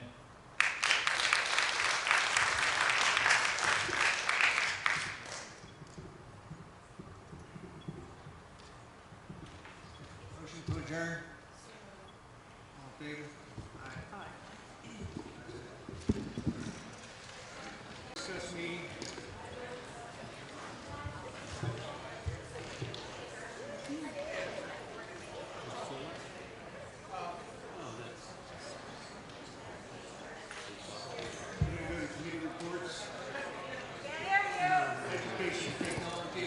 Smith.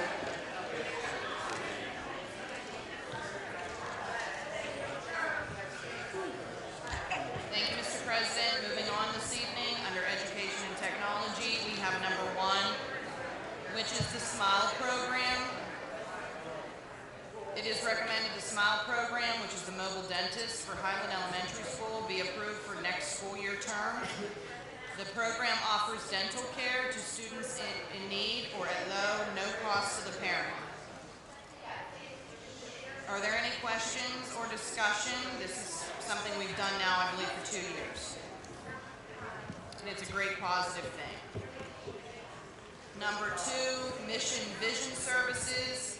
It is recommended Mission Vision program at Highland Elementary School be approved for next school term. This is for free vision screenings, and glasses are given to those who may not be able to afford them. This is also offered at Highland. This year, because they are the alternative, a different school in the district each year. Are there any discussion on that? Number 3, 2016-17 Summer Band Program.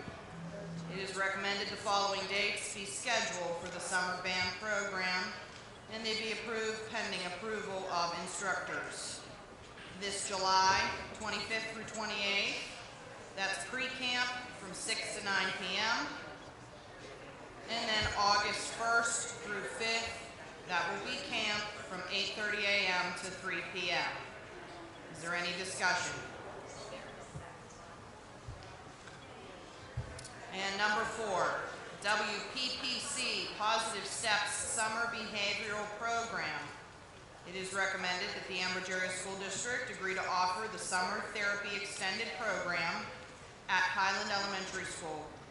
The district agrees to provide access to the facilities and the accommodations at no cost to the district. Are there any discussion on that?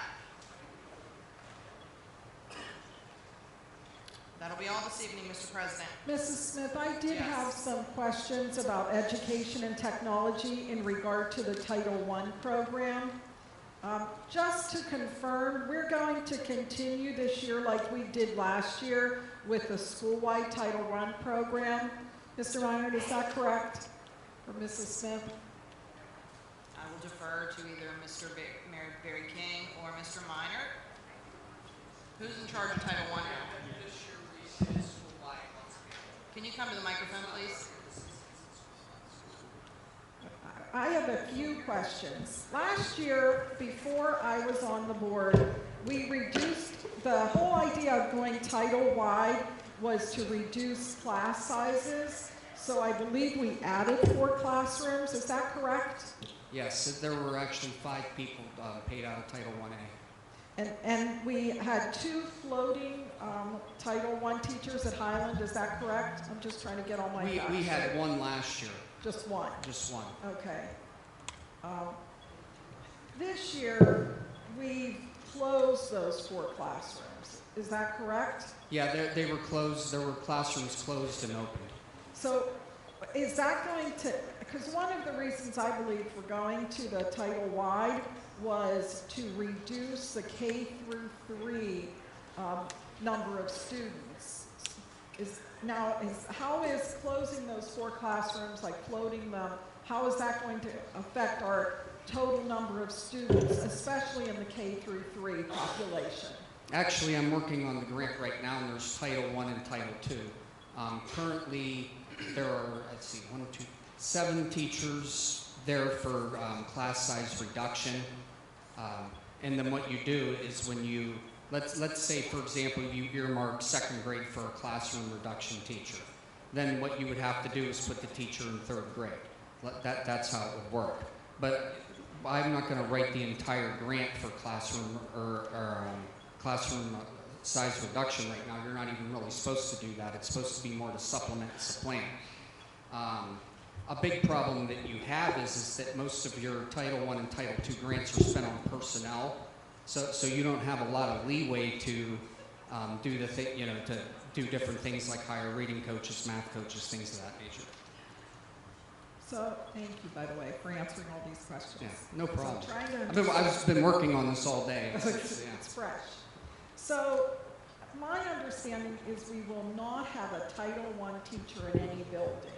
Is that correct? What you have to do is you would say, for example, 4th grade at Highland is a Title I teacher, and you're earmarking it for classroom reduction, with a small class size. And when you say class size reduction, you're writing to keep the classes under 25. You're not, if you're looking at true primary numbers where you wanted an 18 in a room, it's not like that. But do we have a reading specialist at all at Highland? I'm thinking Highland because obviously that's our school that we right now are looking at that has been noted as being a school that's under at the bottom 15%. Currently, there is not a reading specialist. You have the academic coach, but that's more of running RTII and doing guidance functions. And that's what I'm trying to look at now. I'm trying to compare the Ready to Learn grant with the Title I and Title II grants to see if I can free some stuff up. Yeah.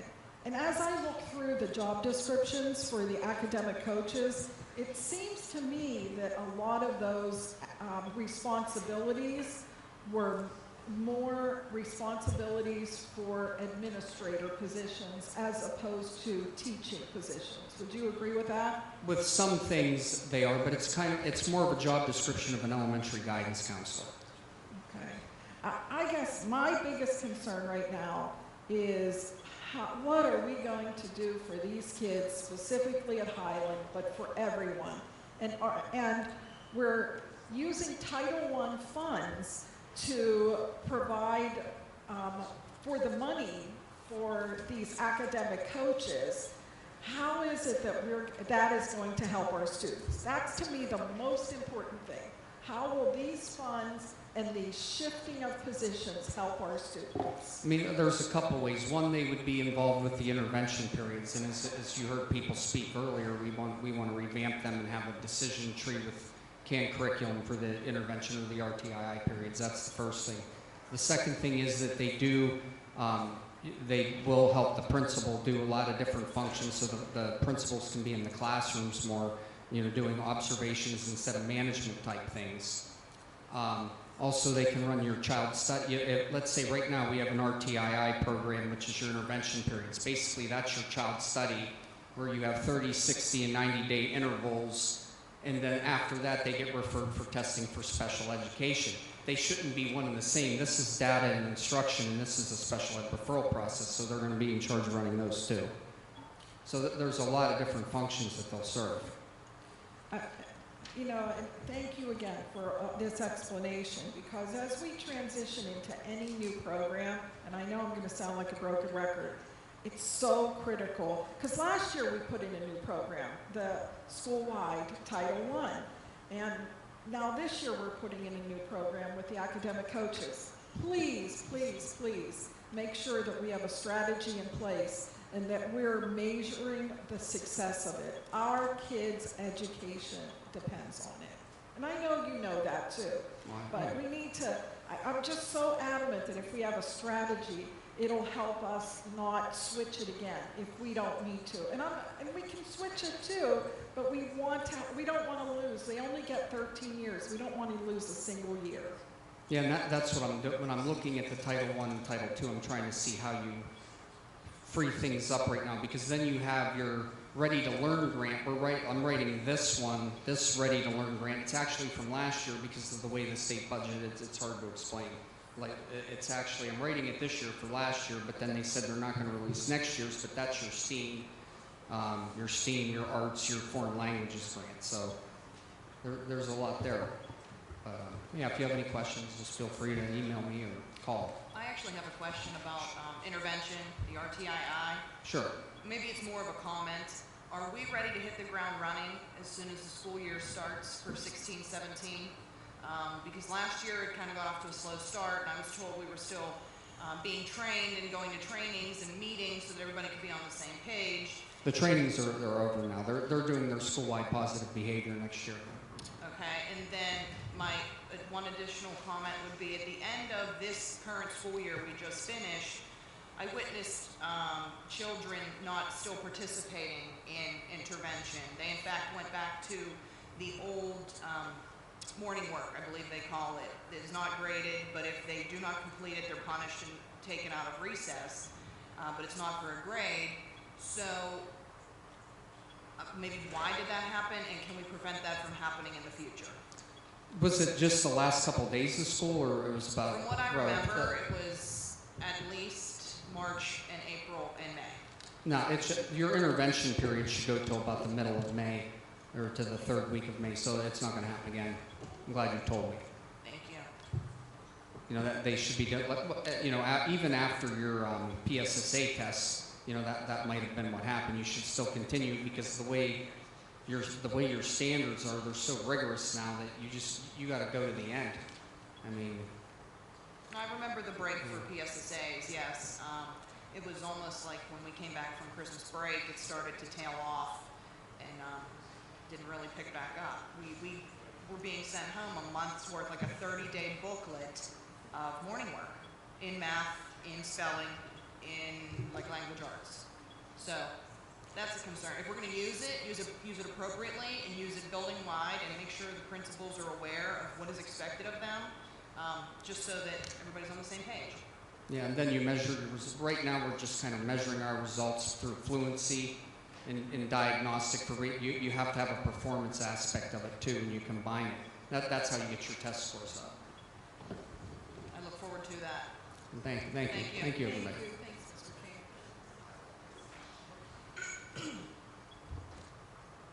Finance and budget, Mr. Sass. Based on the board meeting, I have a little constructive comment. I'd like to see a contract on any of them. Reach the hell out on the telephone and get the contract as it relates to athletic insurance, student insurance, dental coverage, vision coverage, the service reinstatement, life insurance coverage, the repository settlement associated with the tax sale of a property, the precision contract, which each of you seem to be very specific to in concern, which now has some performance clause for fulfillment, and most certainly as it relates to the budget. Please direct all of your comments to the business manager. Oh, I'm sorry, the business manager is not here, conspicuously so. Now, the one aspect I do wish to talk about relates to the budget. And I will say it once, and I will say it only once again. The $46.3 million proposed budget is an aggregate budget. It does not have specific line items that line to the curriculum. Whatever the curriculum may be, STEM, STEAM, basic reading, writing, and arithmetic. I can't tell you if the libraries are open or closed. I can't tell you how many teacher headcount are within that budget. I can't tell you what transportation contract is in that budget. The budget was grown upon an aggregate inflationary component to the existing budget. One of the reasons that the business manager is probably absent is there is a disagreement, a very significant disagreement between the board and the administration as to the level of actual financial activities for this fiscal year. And if indeed the budget for next year is based on the budget of last year, and the budget of last year is significantly in error, then the budget this year is significantly in error. Now, based on some information we have, I think the actual results for the school district are actually much more positive than what the budget forecasted, which is $1.5 million deficit. I also think, therefore, if you're comparing actual results and using some assumptions for teacher contract overlay, whatever transportation contract from Myers or 123 student or roads or whoever it is, that the current budget will still have a deficit without a tax increase. I don't see any way around that. The proposed cost of the teacher ask, and I'm not saying that that's reality, I'm just saying the cost of the ask to the last teacher's contract is in excess of what the state allowed us to increase the budget in totality for millage. So, if everything else stayed as it was, which is we nickel and dime everything around, and all you do is pass a new teacher's contract which has some assumption of growth to it, tax revenues are not significant, are not substantial enough to support the teacher's contract by the act. And that's why the teacher's contract is yet to be settled. So, the budget relates to an overall estimate of what we think we need from a financial basis. It is a typical process to do one of two things. You substantiate a budget based upon actual results with some assumption for growth, and then you overlay into it during the summer a curriculum. And shortcomings and gaps are then moved financially from one line item to another. It's basically a giant compromise. So if you want to have a librarian at Highland, well, maybe you'll lose a Title I teacher at economy. You want, or whatever it might be. You understand the analogy, right? I understand. I understand. And Your arrogance is disgusting.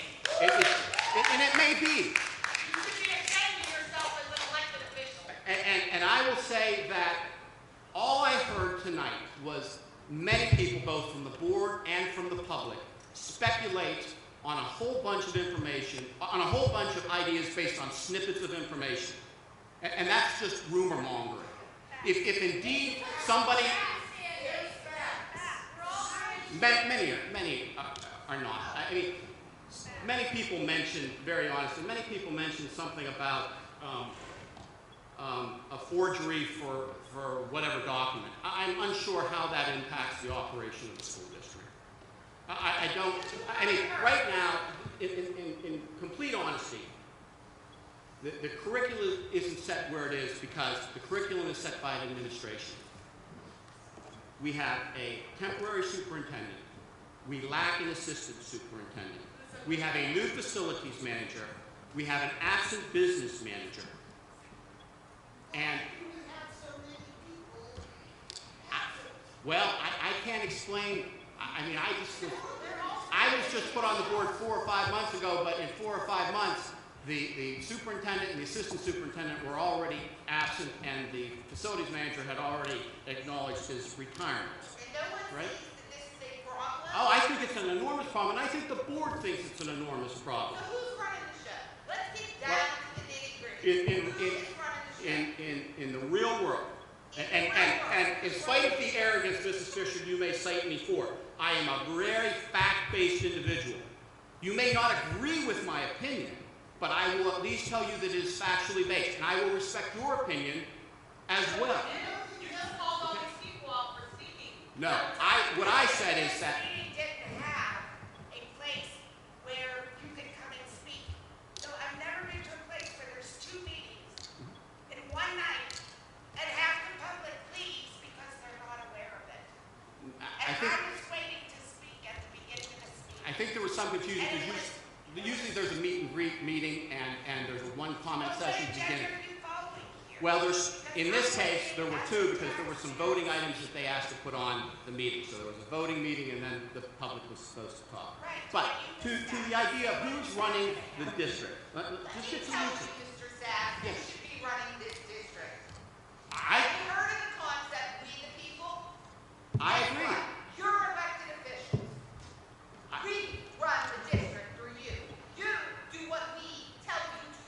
In actuality, the administration is to run the district, and the board is to oversee the administration.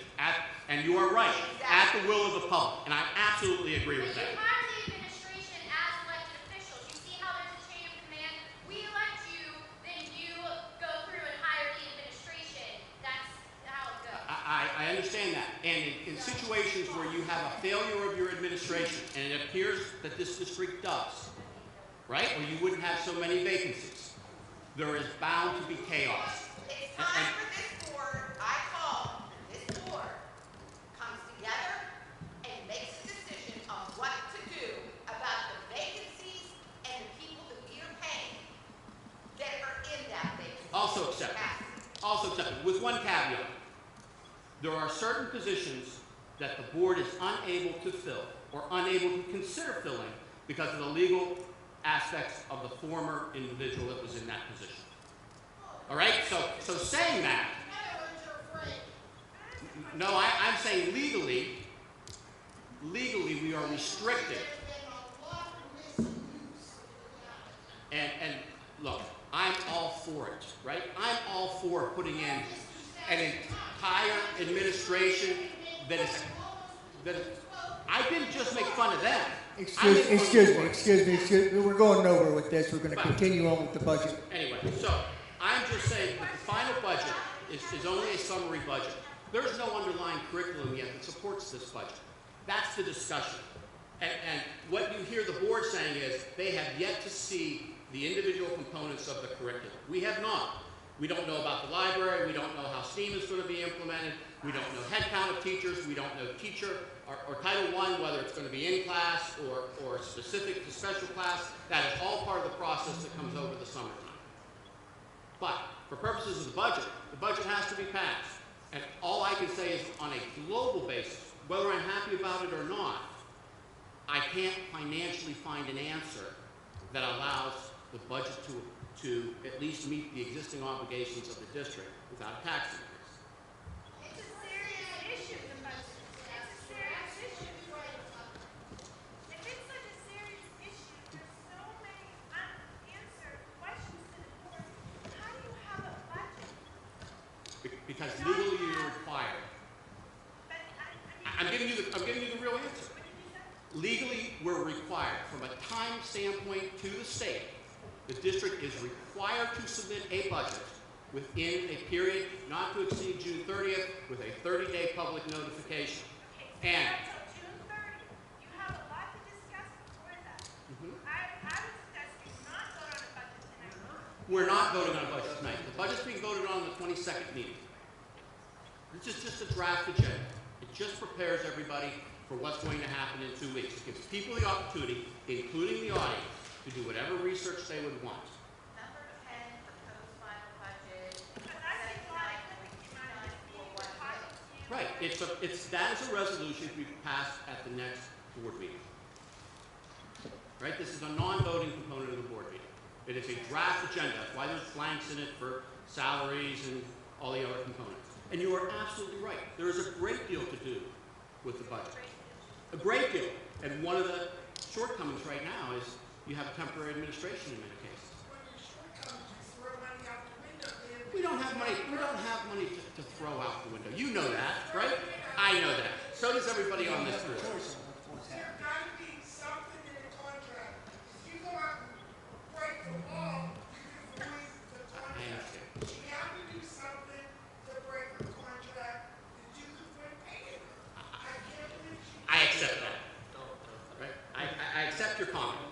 We need to do the right thing, work together, and move forward for the good of our children. And I accept your comment as well.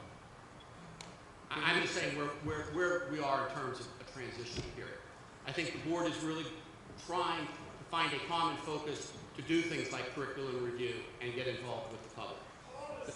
Right? But the board, the newest board has been sat for 4 months, and in 4 months, you only have a partial administration in place to support the board. So some things are getting dropped, I'll be quite honest with you. Right? Some things get dropped because there's just not enough people in the administration to do their job and inform everybody in the board because there's too many other things that are going on during the day. And that's it's not right, and it's a criticism, but it's a fact. board people are now stepping in to try to help on a more active basis until permanent administration can be put into place.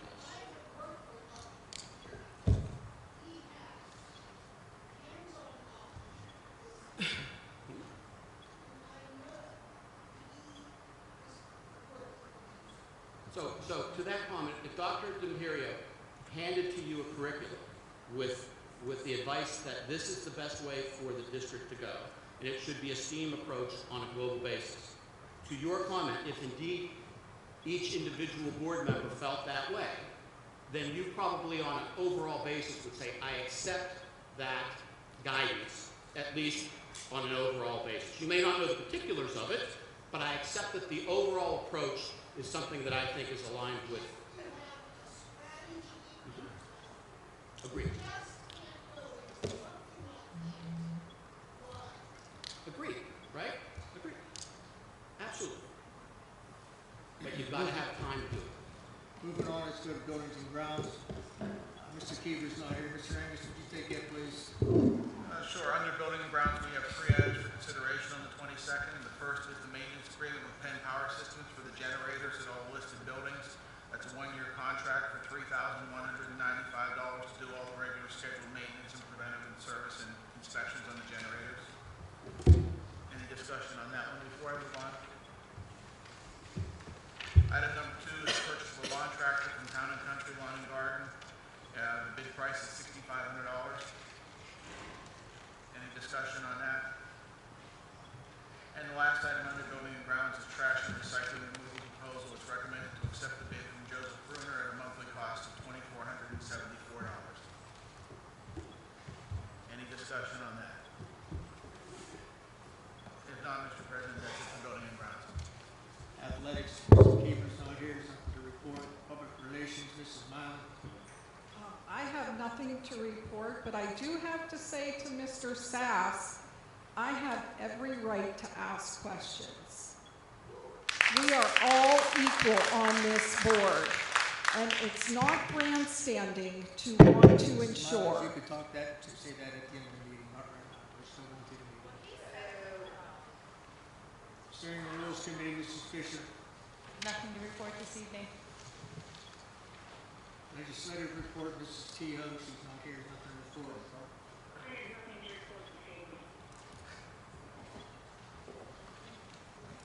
Sunshine Law. Section 708 of the Sunshine Law permits agencies to hold executive sessions to discuss employment and personnel matters, labor relations and arbitration matters, purchase or lease of real estate, up to the time an optional agreement is obtained, litigation or potential litigation, and other agency business which, if discussed in public, will violate lawful privilege or will violate confidentiality laws. The Board of School Directors will now adjourn to executive session to discuss 1, employment and personnel matters, 2, salary schedule and labor relations. The board will not return to take any legislative action. I would request to speak since it wasn't part of this meeting before we go into executive session. I can't hear you. What? I said I would like to speak. I just have a few questions. I'm Kim Bulella, resident of Baden. Before you go into executive session, since I wasn't provided the opportunity at this meeting. Now I agree with you, Mr. Sass, that we should come here and try to seek the truth and not listen to the little tidbits that we hear on the street. And my concern actually is what I've been hearing about the conduct of this board. So I'm coming to the board directly to ask. And I'd like to start with you, Mr. President. I received a phone call saying that this board was gathering for executive session before this meeting that was advertised to start at 7 o'clock. Is that true or not? Yes, we had, yes. You had an executive session? Yes. Okay, my next question is to the solicitor. It is my understanding, and we all just heard the Sunshine Law, that we are privileged to go in executive session for certain reasons. But it's my understanding that there's never an executive session held outside the parameters of a regular advertised public meeting. So Right now, you're illegal to go into executive session. So please explain to me. You can go into an executive session with 24 hours notice to all board members and talk about any of the exempted subjects. Without notifying the public or Yes, part of a as long public as- meeting. As long as you identify that there was an executive session at a meeting, so the public has an opportunity to know in general. So at the beginning of the voting meeting, we talked about, there was an executive session to talk about personnel and labor relations, so we've met our obligations. Okay, can you, if I give you my email, would you please email me that, because that's not my understanding of what an executive session is. It's my understanding that every single meeting has to be public. What happened here tonight, I want to tell you guys, is a sin. Because you had a full audience here that you misled to believe that this meeting was adjourned and they left. When they missed the full meeting, half the people here aren't regular attendants We explained of the that. school We board. explained that throughout the course of the meeting. When one gentleman stood up, we explained that this was a voting part. We were going to have another meeting right after. Okay. That was explained to everybody. Okay, now my They didn't hear it, they didn't listen, they just left. Nobody knew that. And this is my concern. Also, rumor on the street was that a school board member was forbidden to attend an executive session meeting. Is that true or not? It would depend on the subject of the executive session. Any elected official can be in an executive session. That is not correct. That The is the state law. ethics- I'm sorry. I'm sorry, It is that the is law. not correct. The state They ethics act. cannot vote, but they are permitted in an executive session. That's not It's correct. the truth. No, board members Then derive can you all please of their send me authority. that Board fax? members derive all of their authority from their ability to take votes at public meetings. If another statute, such as the State Ethics Act, precludes a board member from taking a vote on a specific issue, or there are I other didn't say confidential. take a vote. I I know agree that- with you. I said they are allowed in an executive session. An elected official that was voted to represent all of us. If the topic of the executive session, and I mean, obviously, I know what you're referring to, and and so we can speak, I think, fairly candidly. Okay. If the topic of the executive session, the part of an executive session, is about a topic that confidentiality laws, State Ethics Act, other Very laws familiar. would preclude someone from taking a vote on, or from having access to information, they're not allowed to have access to that information. I Because believe it that they're poses- not allowed to take a vote on it. I agree with that. But they are privy to all information as an elected official. So I will be glad to give you my email. And I just want that information where you could prove to not only me, to everybody what goes on here. Because I think one thing is we're sick of these backdoor deals where some of the board members know about contracts and meetings, and some do not. And that's all we're asking, is just to be transparent, as we elected all of you to do. So I'll give you my number right now.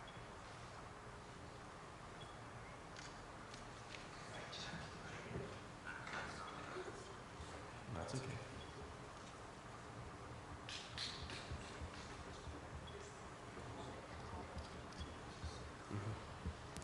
I have one more thing to say before. I want to thank Dr. D'Imperio because he's always been very cordial and listened to all of my concerns. And I want to thank Barry because I know there was a lot of turmoil here tonight. I will not, as a strong woman, be talked to in the way that we were this evening. And I don't appreciate it, Jim. I am a strong woman, as many of these people are in this room, and you are arrogant. This is an old boys club going on over here, and it's time for that to be done. Ma'am, you're out of order. Motion to adjourn.